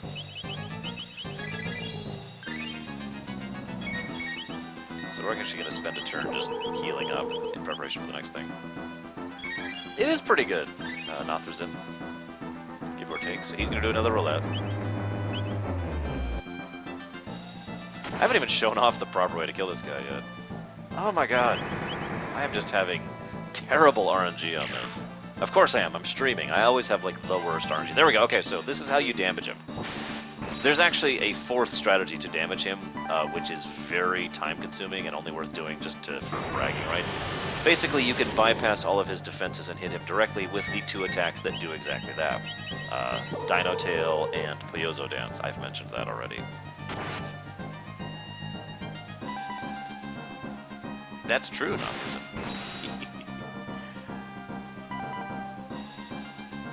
But the interesting thing about this fight is it's really just all about luck, melee damage, and speed. That's like it. In other words, your party setup only matters as far as how well you can withstand his fire attacks. Otherwise, you just want people who have the fastest speed possible. Doesn't matter what damage they do. Doesn't matter what type of damage they do. You just want speedy guys, which, honestly, I probably shouldn't have brought Luke for this. But sure, I probably shouldn't have done what I just did, too. I was gambling there, in a bad way. Okay, well, may pay off. Ah! If you don't get it in the first 3, at least in my opinion, it's generally not even worth trying at that point. He's going to reset soon after that, and you want to get as many hits as you can before he does roulette. So basically, getting him the very first roulette, that's the optimal, obviously. Getting him the second roulette, that's still okay. Getting him the third, you can still get a couple hits in. After the third, you're lucky to get even one, and it's not really worth doing. I'm debating if this deserves a plus, a minus, or neither before the... Because this is a very unique boss fight, really. And if you're set up properly, well, as I pointed out, you're invincible. He can't kill you. In fact, he will be healing you the entire time. I probably should have just gone and get the ruby vests. I need to do that anyways. Well, actually, I guess I don't need to now, because I'm at the point now where I don't really need to. I might do that for the rest of Toronto. So it's a unique, interesting boss mechanic, but it's also an RNG DPS race, as Java just pointed out. And we all know my thoughts on RNG. A little bit of RNG? Yeah, okay. RNG on top of RNG? Yeah. However, as Javan points out, this is also optional. That is worth consideration. If it wasn't for that, this would definitely be a minus if this was a mandatory fight. It's not. This is a fully optional fight, just like all of these fights are. And it is very unique. Literally, there's no other fight in the entire game, you know, melee or boss or whatever, that is like this. He also doesn't actually have that much HP. He has like 2,500, I want to say, something like that. It's a very low amount, relatively speaking. So it doesn't actually take all that long of successfully hitting him to bring him down.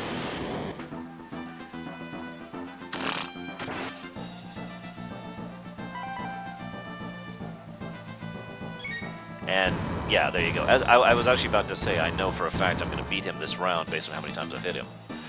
And I was right. Well, it's funny you ask that, Night Dawn. The Son of Sun is literally the Sunstone having okay, there's actually two possibilities, and we're not 100% sure which it is, so this is theory crafting time. I know, theory crafting for me. Notice this place, though. This is clearly a Vault of Zeal design. I mean, just absolutely right. And we've actually seen this vault. We see it in 12,000 BC, hovering out of reach in the Kingdom of Zeal. The relevant point here, though, is either this is a deliberate mechanism that was put into place, a mystic-style creature, you know, one of the genetically engineered things that Zeal like to do so much, to defend the Sunstone, or this is pretty much the natural form of the Sunstone when it's not being harnessed. Which of those is more likely is up to you. But as you can see, the Son of Sun literally turns into the Sunstone, which at this point has been completely drained of its energy. And of course they call it the Moonstone, because... yeah. Now, I'd just like to say I love the idea of the Sunstone, because it's one of those wonderful ironies of that kind of technology. It's technically infinite energy, but it can only pull it in an extraordinarily short ratio. In other words, you can only pull in energy across literally thousands of years. Hey, Joe.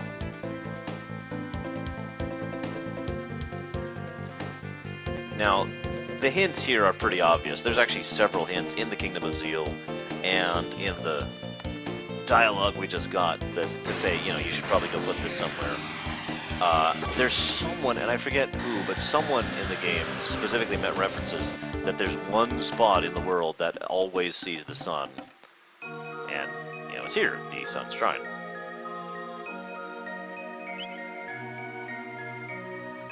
So, how many of you out there did, when you first played this game, what I am about to do?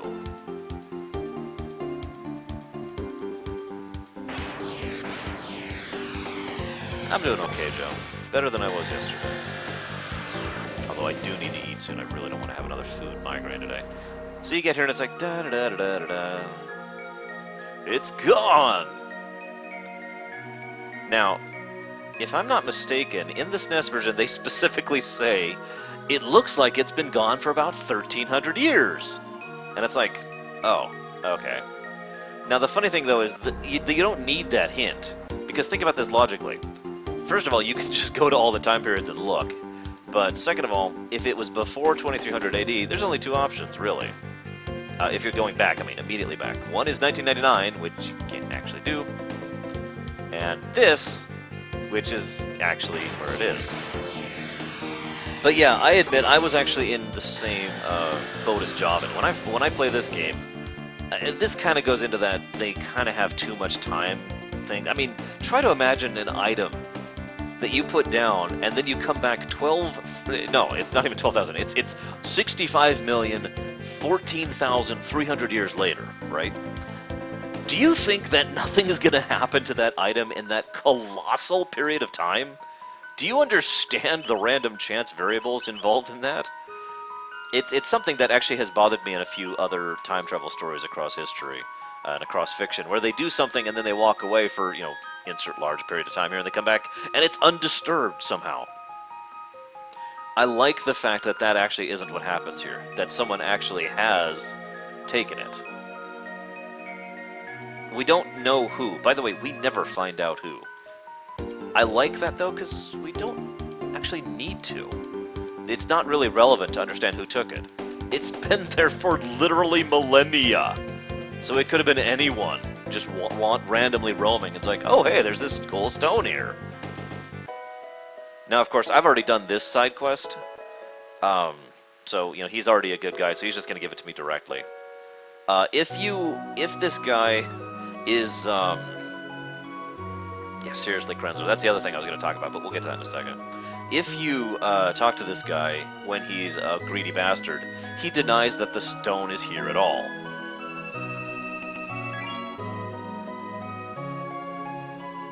Now, I've mentioned before, this is... I need to give this a negative, and I hate to do it, because I love the crap out of this game, but I'm being honest, I'm being fair, this is a negative for me, okay? You ready for this negative? Because this is it. Hang on, first I gotta put the stone here, so let me do that really quick. Yeah, that's the negative right there, Puff of Logic. In fact, they even have a visual representation of that negative. Think about this for a moment. Is someone out there who has a calculator? Let's do the math, okay? 65 million BC, right? That's 65 million freaking years. Well, it's actually 64,988,000 years, okay? That is a ridiculously colossal period of time. As you can see, the sunstone is pretty much just dark gray here, right? That makes sense. But theoretically, what should happen is we jump forward once. Literally, just this one time. Through I want to stress again, 64,988,000 years into the future. Try to think how long a period of time that is for a second. And it's slightly stronger. And if we get, I'm going to go ahead and show this off, because if we go through each of these time periods one by one, each time period is treated as if the same amount of time has passed, and ergo the stone has gone, one increment stronger in each time period, even though one of these hops is only 400 years. One of them is 12,000. Oh, gotta pick that up on here. One of them is 12,600 years. One of them is 1,300 years, and of course one of them is the colossally, insanely... yeah, exactly, Java. It's... I don't like that, and that is a negative. That is... No. I think we'll go ahead and put that under story, because that's just... Now, having taken away that, we're going to go ahead and give that plus to the gameplay for the boss fight. And I think we're also going to give a plus to the story. For the fact that, see you around, Darkrai. For the fact that Again, it isn't uninterrupted, and this is a neat little side quest. And to be frank, I'm giving it a plus as well for the fact that the game had the balls to make you figure it out. If you don't understand what I mean by that, let me try and explain. There are basically no hints at all about fixing the gentleman's mentality in 1000 AD. You have to figure it out for yourself. Now, you can. The pieces are there, and if you logic it out, you can be like, well, okay, there's this thing, there's a money situation, there's this woman offering to pay it, I have the option to give it to her for free. You know, you do have the ability to logic that out, but there's no actual person saying, hey, you know, you should go do this, or I wonder what would happen if you do this. I like the fact that they had the balls to make you figure it out yourself for this section, so here's the Sunstone in 2300, now that it's incremented. I find it amusing that with the ridiculous amount of power that 65,002,300 years of being in the sun would grant this thing, we don't actually make that much, but we do make a few things. We make, let's see, the Rainbow Sword, the Prism Gear, the Wonder Shot, the Prism Specs, and the lesser specs I never use, which we're about to get here.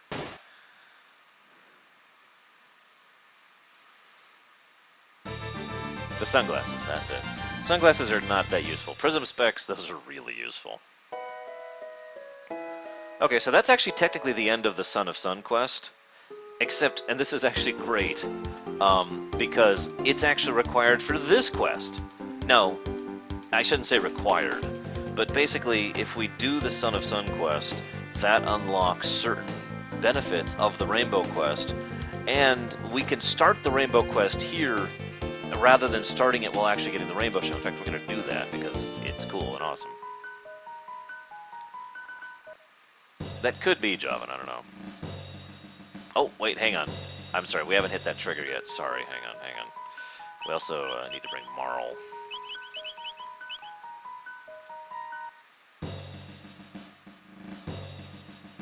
So,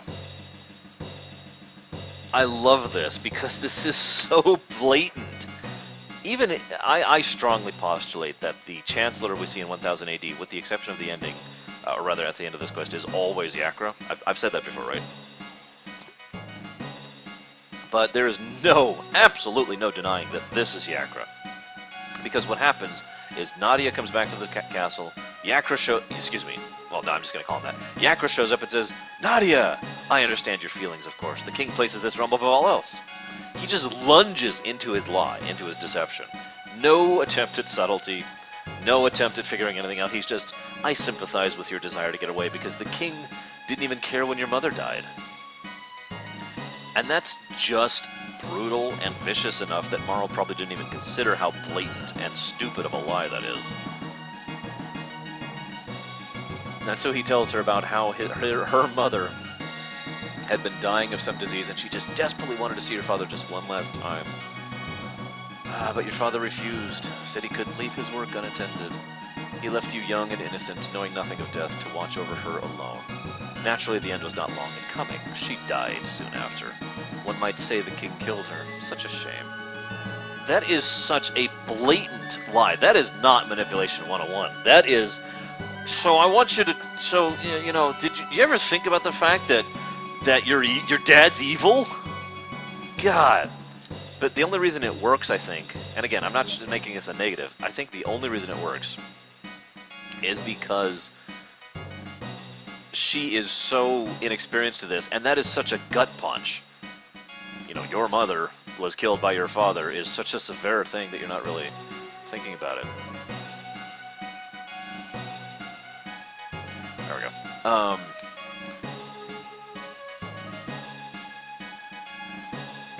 Yay! So, yeah, now we're gonna go.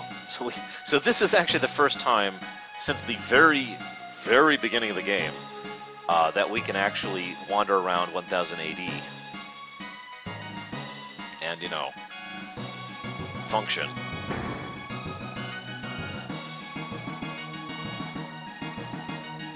Yeah, that's my take on it too, Silent Martyr. Yeah, Chrono's like, what? And Magus is like, really? I always love the idea. I know this is just completely, speculating in a vacuum, but because the party members you could bring to cutscenes are optional. But I love the idea that Magus is actually here for this cutscene, and he knows that's Yakra the 33rd or whatever. He can recognize a Mystic's illusion because he's frickin' Magus, right? Ignoring the fact that he has a great deal of knowledge and experience with that, he also has the power to back it up. So he just looks over and he sees Yakra the whatever, and he's just like, and just doesn't care enough to tell anyone that it's a deception. He's just watching the show, basically. This scene right here, though, this is exactly why Yakra's deception actually works. How many of you out there, and I'm sure a lot of you are going to be raising your hands on this, how many of you out there have a situation where you have learned something hurtful or damaging about someone else you're close to? We'll go ahead and say a family member for this case. And you go to talk to the family member, and you're not accusatory per se. You just want to know the truth. You want to know what's happened. And the family member is very defensive and very, on edge and just generally in a bad way. So they react badly to you questioning them. And it escalates from there. That's exactly what happens here. The king is just lashing out at her. Because he's hurt too. He's hurt that she's abandoned him. He's hurt because he's already under pressure from the fair and the chancellor and all the other people, nipping at his heels. And he isn't really thinking about what he's saying.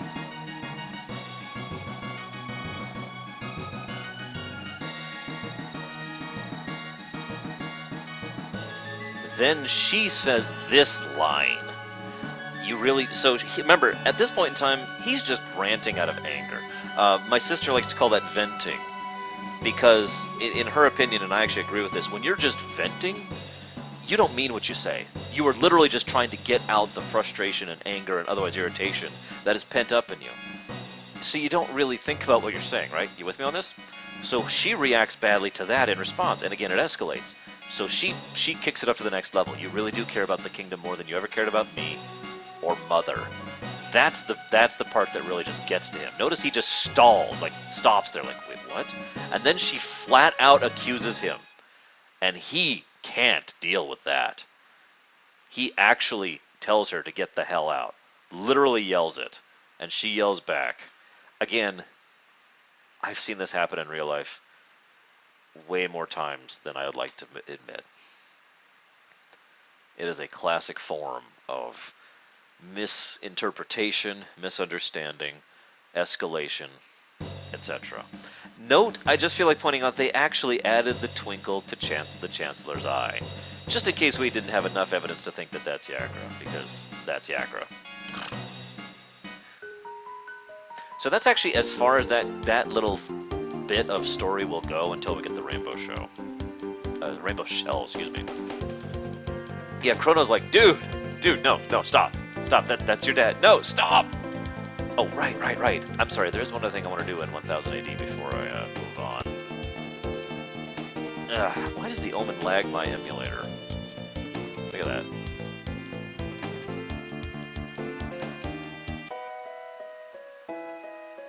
So, we're alive! Look, Chrono's back. Oh, hang on. First we have to introduce Magus to Chrono's mother. Magus is like, can't cut your tongue? No need to be shy, dear.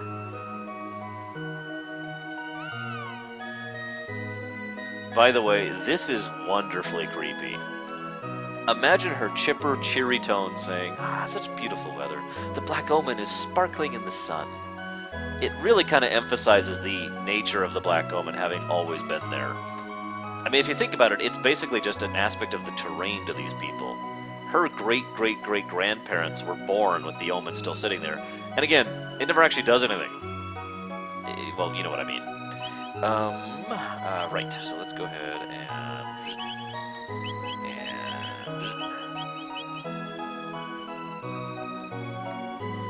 Gracious, who are you? And Isla's like, me, Isla. Isla, dear, a young lady shouldn't dress like that. But Isla like. No buts. And the proper response is, yes, ma'am. Arsh strong. Arsh mom strong, too. I like that scene. Oh, hang on.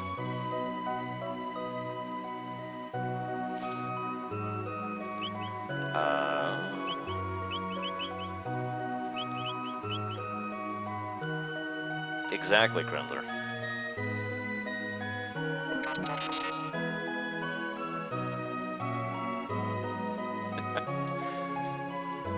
And one more, I think. Oops, oops.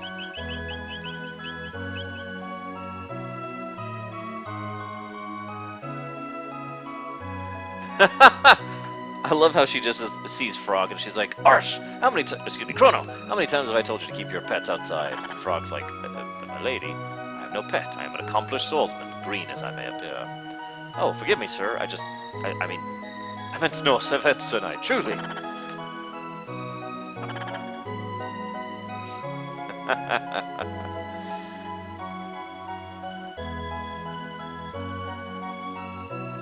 I'll talk about that later, Joe Neutrino. It is a topic that needs to be discussed on its own, right?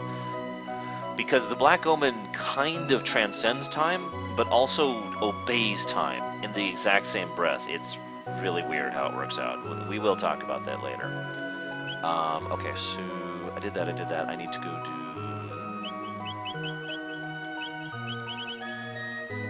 So I've heard this theory many times, and the more I hear it, the more I tend to like the idea.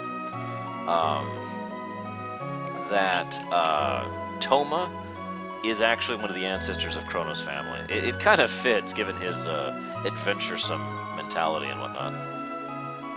Let's see. We'll bring you.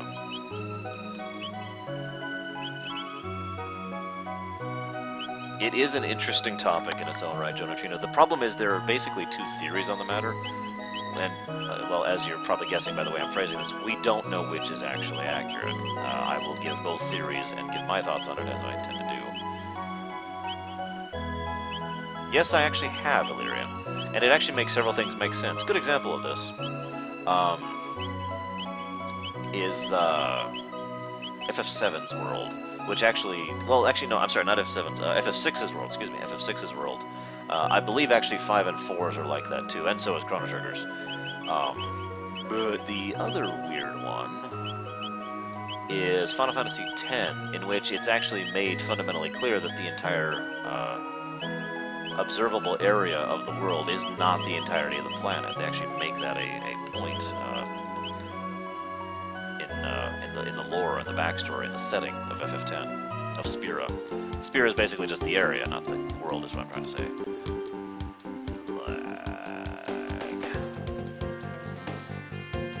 We're gonna go do this in the proper order, even though you don't have to at all. Just want to show off all the cutscenes here.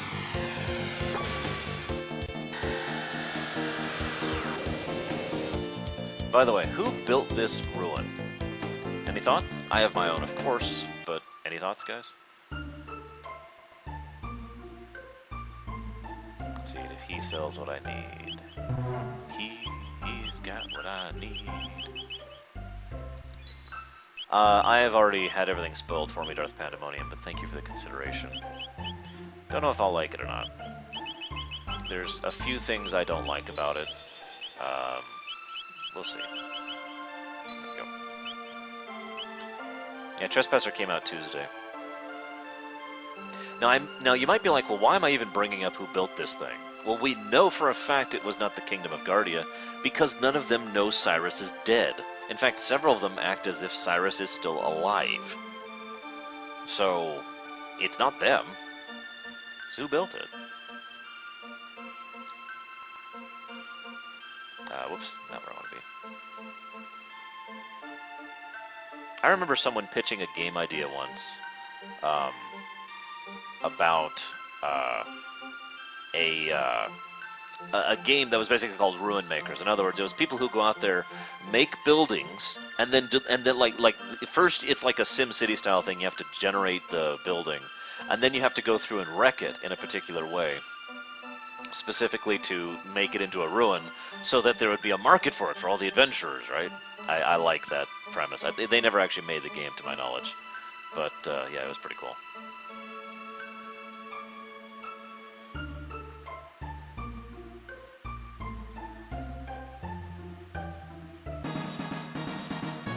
By the way, this is alcohol in this version. It was soda pop in the English version. Also, I'm pretty much with Silent Martyr on that. I think Glenn put that up by himself, brick by brick. If you don't understand what I mean by that, well, let me put it to you this way. Yeah, Toma's awesome, by the way. I think he's pretty cool. There's actually been a decent amount of time between Cyrus's death and the time at which he finally goes to help Queen Leene. And he doesn't do anything in that whole period of time except for, like, interact with Guardia once and then basically get rejected by Guardia. So what do you think he's doing for that period of years, right? Anyways, let's go ahead and pour the soda on his grave here. Toma Levine, which, if this theory is correct, might make Chrono's name Chrono Levine. We don't actually know.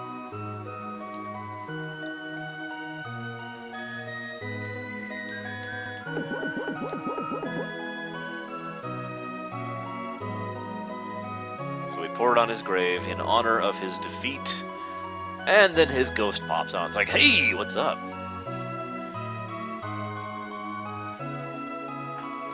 Also, the hidden pun here is so obvious, it's terrible.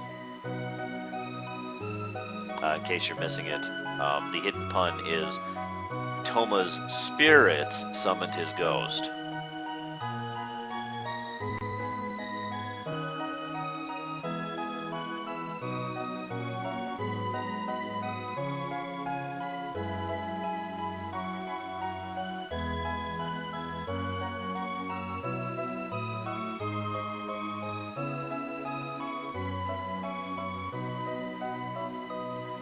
By the way, there's a significance to that scene that is kind of lost.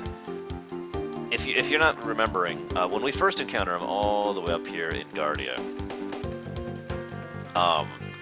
in order to get it, you don't. This is all 100% optional, but you know, you can talk to him, and you buy him a drink. Then you talk to him again here in this town, and buy him a drink. And then you go to this town, buy him a drink. In other words, his last line there about the best drink is one being shared in the company of friends like you, is him toasting the fact that you and him shared, were in your cups together multiple times throughout the history, and that's pretty awesome. Now, hang on a second. Just a second. Let me do something here. Do I not have it? I don't, do I? Okay, whatever. We'll put that on.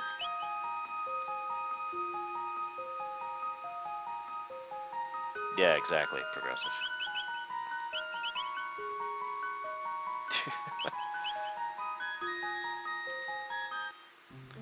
Hey, look. It's Cyrus. Boss fight against Cyrus.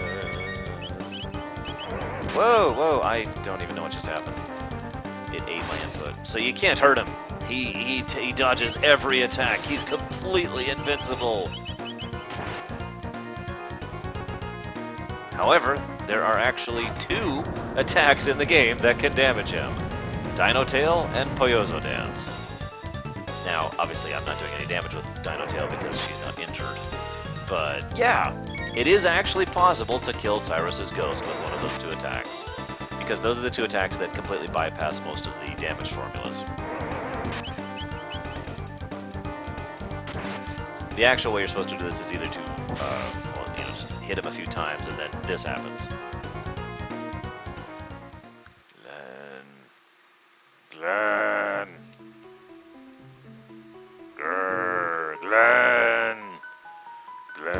Brains! Oh, sorry. Don't mean to ruin the significance of the moment here. Where is... Oh, God. Because everything just starts destroying on me here. Ah, there we go. There we go, okay.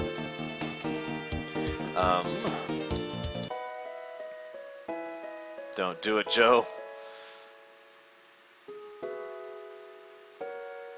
So everyone here talks about the ruinous, ruins that have lain in the north for centuries, and they're haunted, and it's horrible, and there's ghosts, and it's just disgusting how despicable it is, and the Black Omen is very beautiful.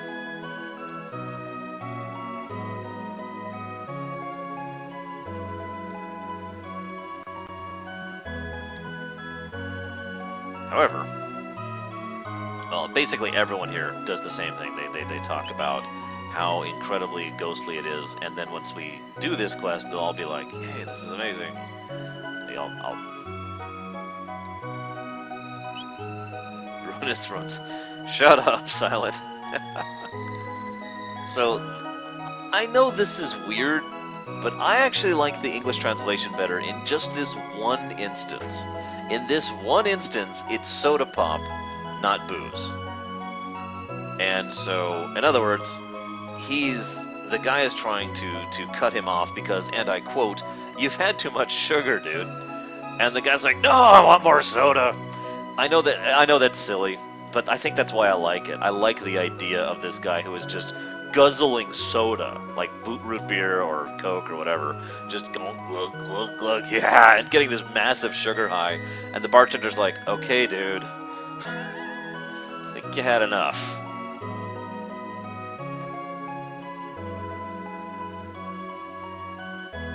Like, make him the one guy in the world who isn't drinking alcohol, he's just drinking sugar water.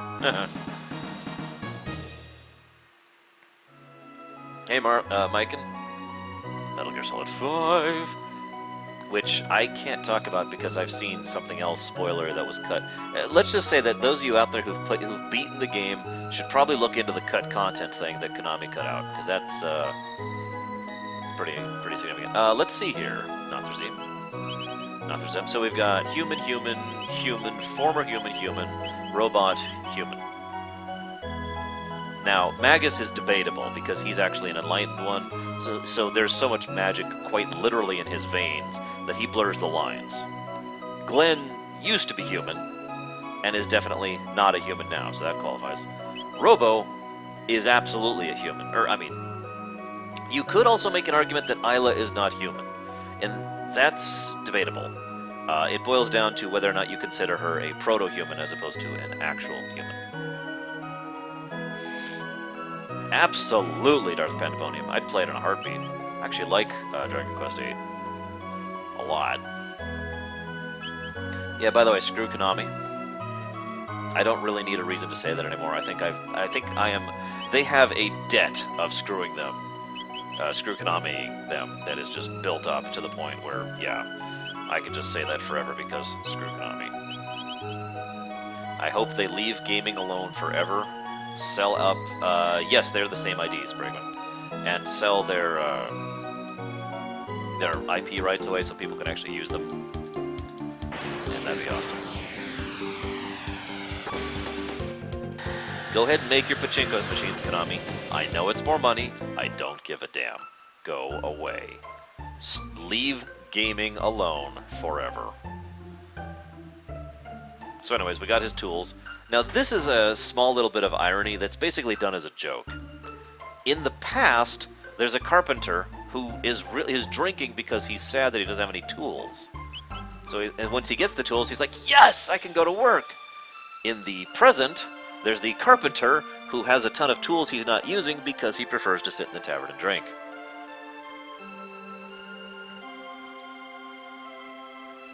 Hey, can you go...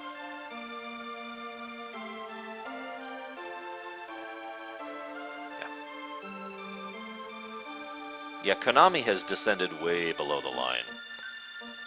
Konami has outdone EA, Square Enix, and Ubisoft in my mind. Oh, and Time Warner, they're the other ones. Or Warner Entertainment, or whatever they're actually called.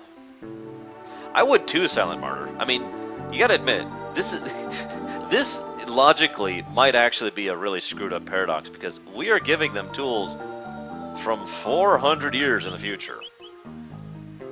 I want you to think about the tools that we use nowadays. I mean, just normal carpenting tools, right? And then I want you to think about in 1600 AD, the kind of carpenting tools they used back then.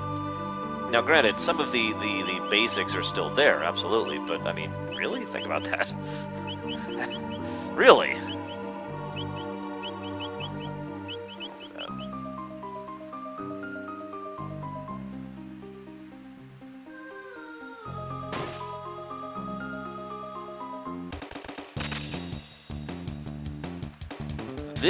Oh, okay, so I have notes about this section. I probably should actually talk about the game, huh? What do you guys think?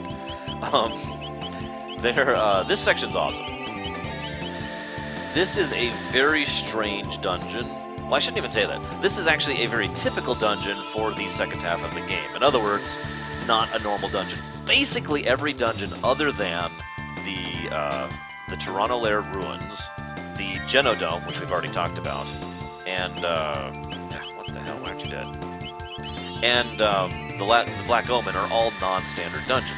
You saw how Ozzy's Fort is, right? We walk in, we fight Slash. We walk in, we fight Flea. We walk further, we fight all three of them. Bam, done. This is another example. We go through here and we fight a bunch of random enemies. There is no boss for this section. We get tons of gear. We get Marl's best weapon in the game here. We get a good sword for Chrono. We get arguably the best armor in the game here, which I'll talk about in a moment. And we get the best weapon for Frog, technically. That's kind of a weird situation. The best weapon for Frog is the Brave Sword, which we get on Death Peak, because that's the weapon he can always equip. The Mazmune is actually a quest item, so it's only the best weapon in the game after we do this. It's actually replaced by a better version of the Mazmune, which becomes his new best weapon. But for example, on New Game Plus, that goes away because it's a quest item. We don't have the Mazmune in a New Game Plus. We have the Brave Sword, so that's why I call the Brave Sword his best weapon. Anyways, there we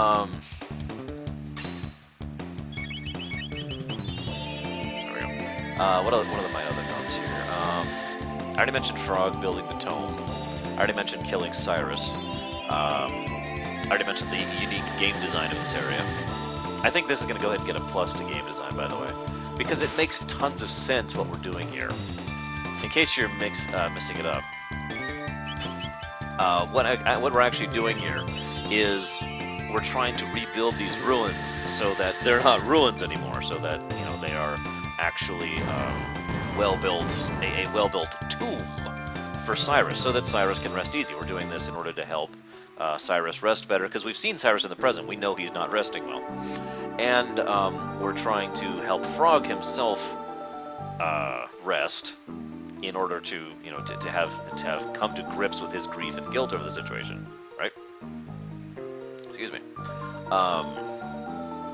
And so the idea here is we go in and there's enemies, ghosts, apparitions. They're all undead type enemies in here, and it is and the Carpenters, of course, can't deal with any of this stuff because they're guys with hammers and saws and God knows what else. So they're like, could you help clear that area out?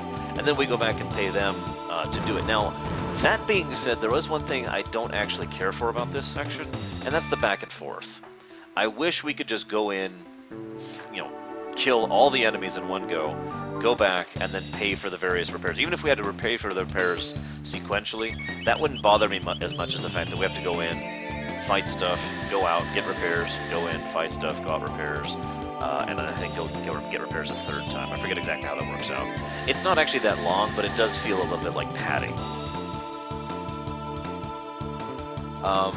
Absolutely Pandemonium. I 100% think that would work.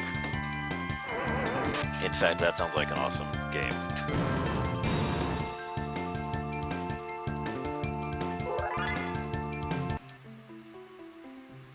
So, we now have to fight one more fight right here. No, why not, Bregwin? Seriously, that's weird. So I want to show off a spell that's cool that there's very few time points in the game you can show off. Black Hole. It's basically X Zone, and the enemies are gone.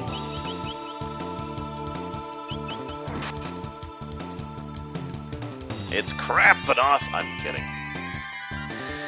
I obviously have not read it. You should post a link to it, Off.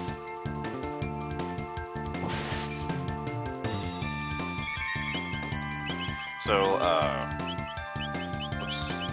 No, I didn't. Yeah, whatever, it doesn't matter. Black Hole is a great spell. It looks cool. It kind of emphasizes what exactly Magus can do. The catch with it, of course, is he can't move, and it only hits enemies in a pretty clear section around him. But it looks really awesome, so I like to cast Black Hole every now and again. Like right there, I almost always cast Black Hole in that fight because it's just an awesome spell I like the appearance of. Because I'm a weirdo.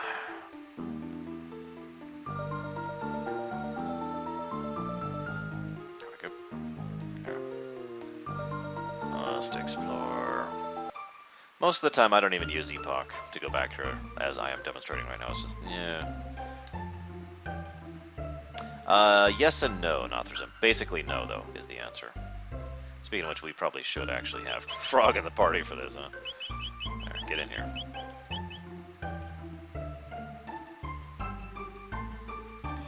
So then you pay for the ruin repairs. Now the funny thing is, most people probably don't even realize this, but you don't actually have to do all the repairs to get the Mazmiun in the cutscene.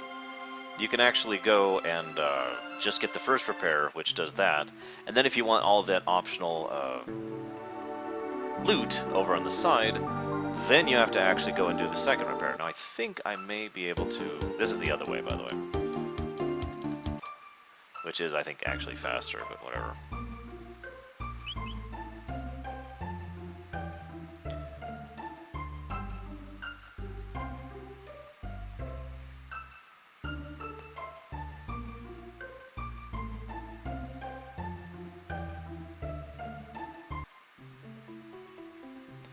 And then he actually has a specific saying when it's gotten to the point where you've fixed everything you can. Now, I'll freely admit, when I repaired the ruins, first thing I did was went to the present and like, aha! Everything's better, right? But Cyrus's ghost was still there, and I'm like, what the hell, man? I did all that, spent 4,000 gold.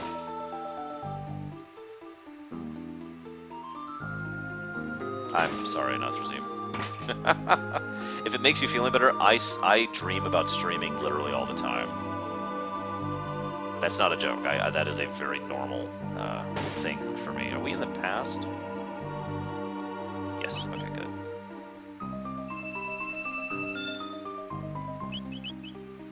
Got to power. This is another example of powering up the items. Yeah, there we go.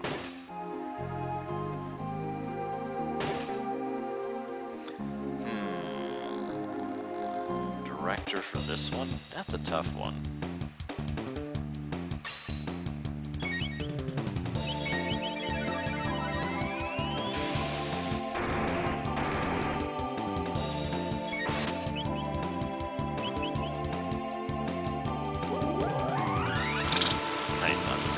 That is a tough one. Director for a movie of Chrono Trigger. I think I am tempted by Tetsuya Nomura. I very much enjoy his directorial style. I feel like he's one of the bigger reasons why Advent Children was enjoyable, despite some of the lackluster plot and the problems with Cloud. He's also really good at that very action-y sort of thing. And let's be honest, a lot of scenes in Chrono Trigger are very actiony and would look awesome in, full 3D awesome.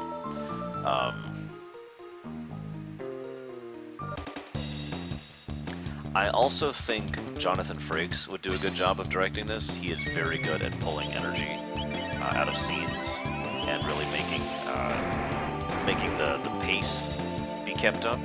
And considering Chrono Trigger is such a relatively short game with such a high pace to it, I think that would suit his particular style.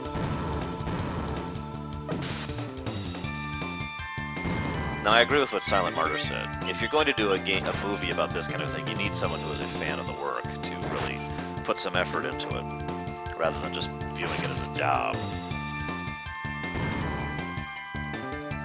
Also, Michael Bay is not that bad of a director. There, I've said it. Come at me, bro. He's not that good of a director, but he's also not that bad of a director. I agree with what Fat Squeak said, absolutely. I would watch the crap out of that movie.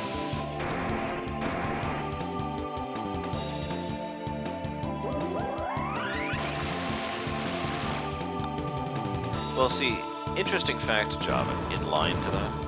Yeah, Yui Boll, he's actually a bad director. He's a disgustingly bad director.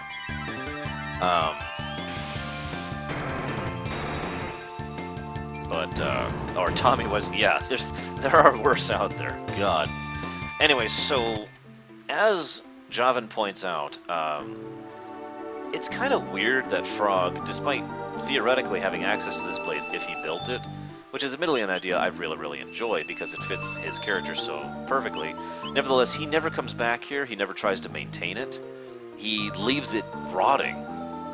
Now, that is still consistent with his character, because remember, the whole reason he stayed away was because of guilt. But it still seems odd that he would do something so deliberately negligent, right? Yes, psychotic. Because, yeah. Anyways, there is one line of dialogue that indicates Frog might have been involved in this place. Basically mentioning that someone was perceived as coming to this area and basically dragging Cyrus's corpse here. The description is vague enough that that could have been Frog, but we're not really sure. It could have been just about anyone else. It is entirely possible Frog didn't actually know Cyrus was here at all. And there's another bit of information that leads towards that theory. Look, there we go. And that is the fact that when you go into the present, Frog looks surprised to see Glenn's ghost. Now again, that's not definitive. It is possible he's just surprised that he's this vengeful ghost. It is also possible he's surprised that Cyrus is here, period. We don't know. So it's kind of up to you how you want to perceive that. Now, it was mentioned, does Magus say anything to this Cyrus scene? Magus actually does have a specific reaction to this scene, which we'll talk about in just a moment. There we go.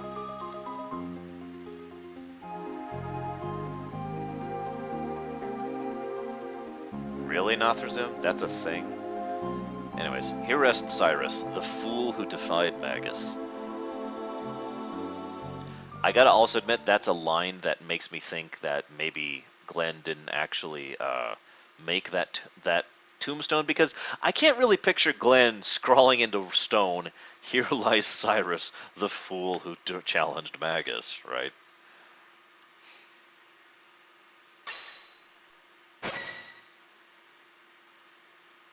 This scene's translation was really bad in English, so there's a lot of things here that weren't really clear in the English version.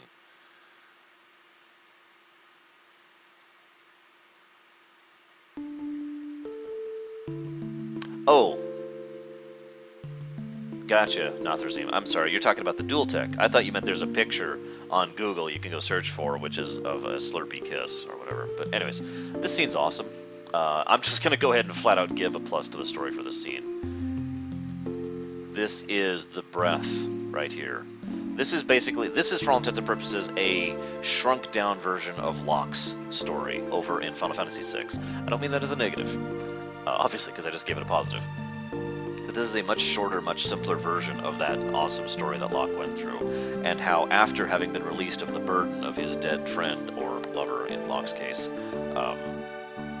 he has reached a point where he can actually move on and breathe and function again. And this is another line that kind of makes you think maybe Frog had nothing to do with this, because Cyrus specifically says, "Thank you for making this lengthy journey."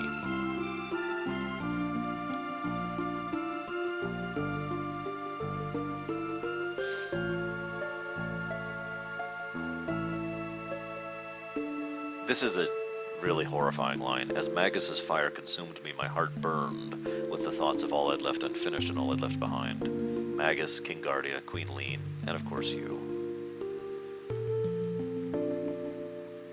But the skills you've honed all this time are superior to any I could ever claim to know. I can rest now knowing that all will be made right by your hands." Yeah, Magus is right there, by the way. However, again, he is actually... See you around, Brigman. He does actually have a reaction to this scene, which is pretty cool. So that is Cyrus finally being put to rest right there. But there's one other thing.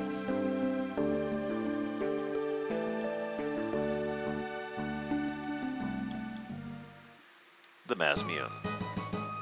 Remember, the Mazmune is made of Dreamstone combined with Lavos' own magical energy.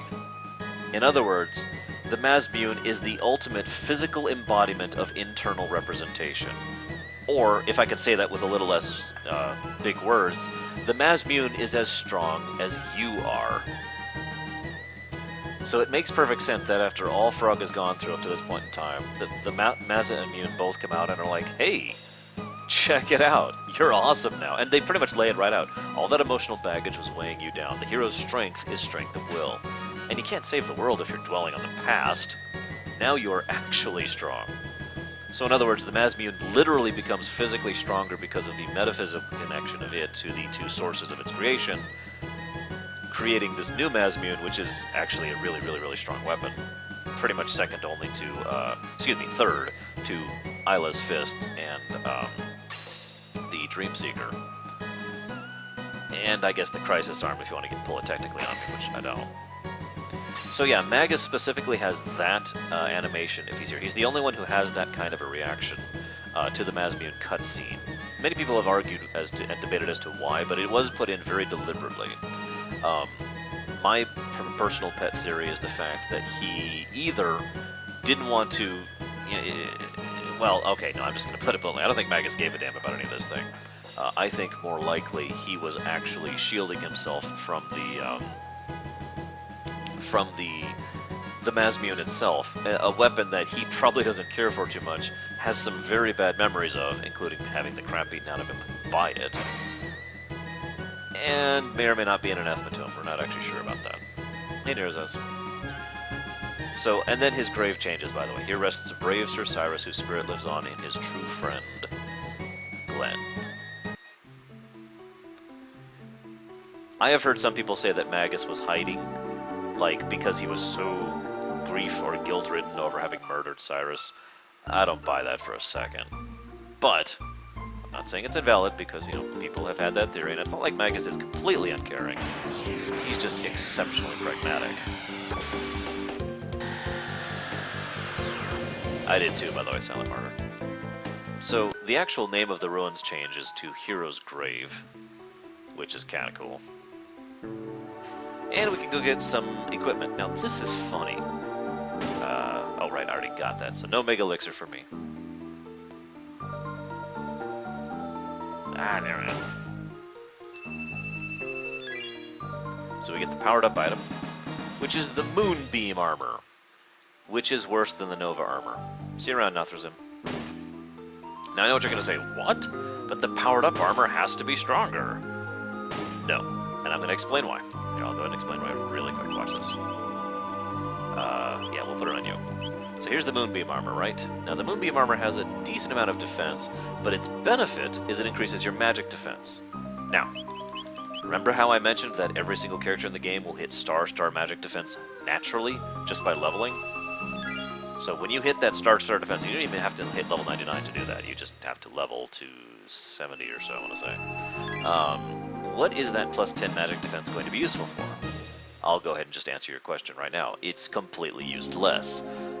The Nova Armor, by contrast, makes you immune to status effects, which is one of the most useful things in this entire game. So yeah, the Nova Armor is, in my blunt opinion, actually better than the Moonbeam Armor.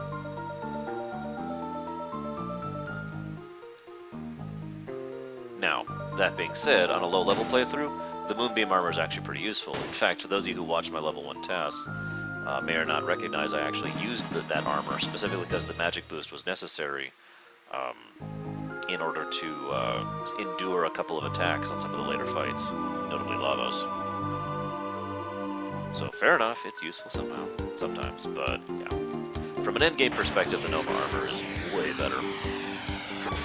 In fact, one of my common equipment setups is Nova Armor and Haste Helm, if I'm going for a raw DPS perspective. Nova Armor, Haste Helm, and Berserker on Isla with max speed is just ridiculous. Oh, I'm going the wrong way.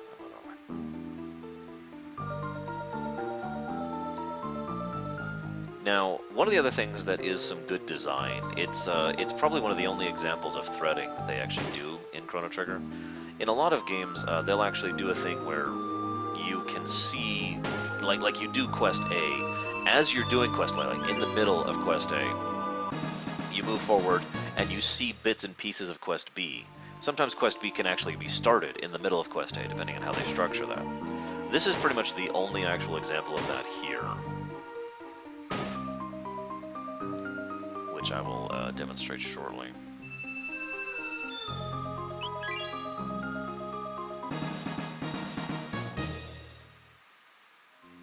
I actually agree with that, Job. I've often wondered what kind of person Magus would be if he hadn't spent however many years being completely and obsessed and fixated with defeating Lavos. I admit I'm one of those people who feels like certain people who have my sympathy should get a happy ending to kind of make up for all the crap they've been through. And Magus is on that list, although Shala is too, so, you know. Anyways, this is the threading. So I did the Toma quest to start with, right? And he's like, Giant's Claw. But the significance here is Toma is over here, and you get hinted at over here to deal with Toma. And as you do so, you notice this town, and everyone in the town is talking about this ruin. That's the thread. In other words, you can come here for either the Toma quest or the Frog quest, and either one also hints at the other.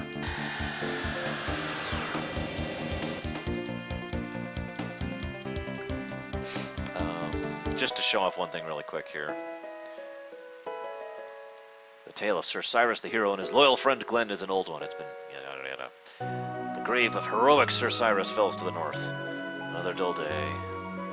Make it boring when the world's too peaceful. Don't you agree? Etc. etc. So basically every single NPC here says something different after having done that. Now, you ready for my other wild, crazy theory? You ready for this, guys? Because you're not going to like this. I don't think Frog dragged Cyrus's corpse here, if that's the reality we're going with. If Cyrus was put in this ruin by someone else, I don't think it was Frog. I don't think Frog even knew he was here. Who did it, though? Well, they mentioned it was a monster. And the most likely candidate for that, in my personal opinion, is actually either Massa or Mune, or both, themselves. Now, that has a little bit of a problem to it. Where did the Massa and Mune end up? In other words, how did they get back to where they came from? Remember, the hilt was in Frog's possession, and Massa and Mune came back here to Denadora. Now, Ozzy could have done it as like an insult. He was another viable candidate. Ozzy could have literally just dumped his corpse here and been like, ha ha ha. It is possible Magus did it, but the only reason I could see Magus doing this, personally, is if he gave a damn. So, it's either Massa and Mune because they cared, or it was Ozzy because he didn't. Take your pick. There's probably other options too, but I think those three are the most likely for their various reasons already. So, I'm going to pause for just a minute here, guys. I'll be right back.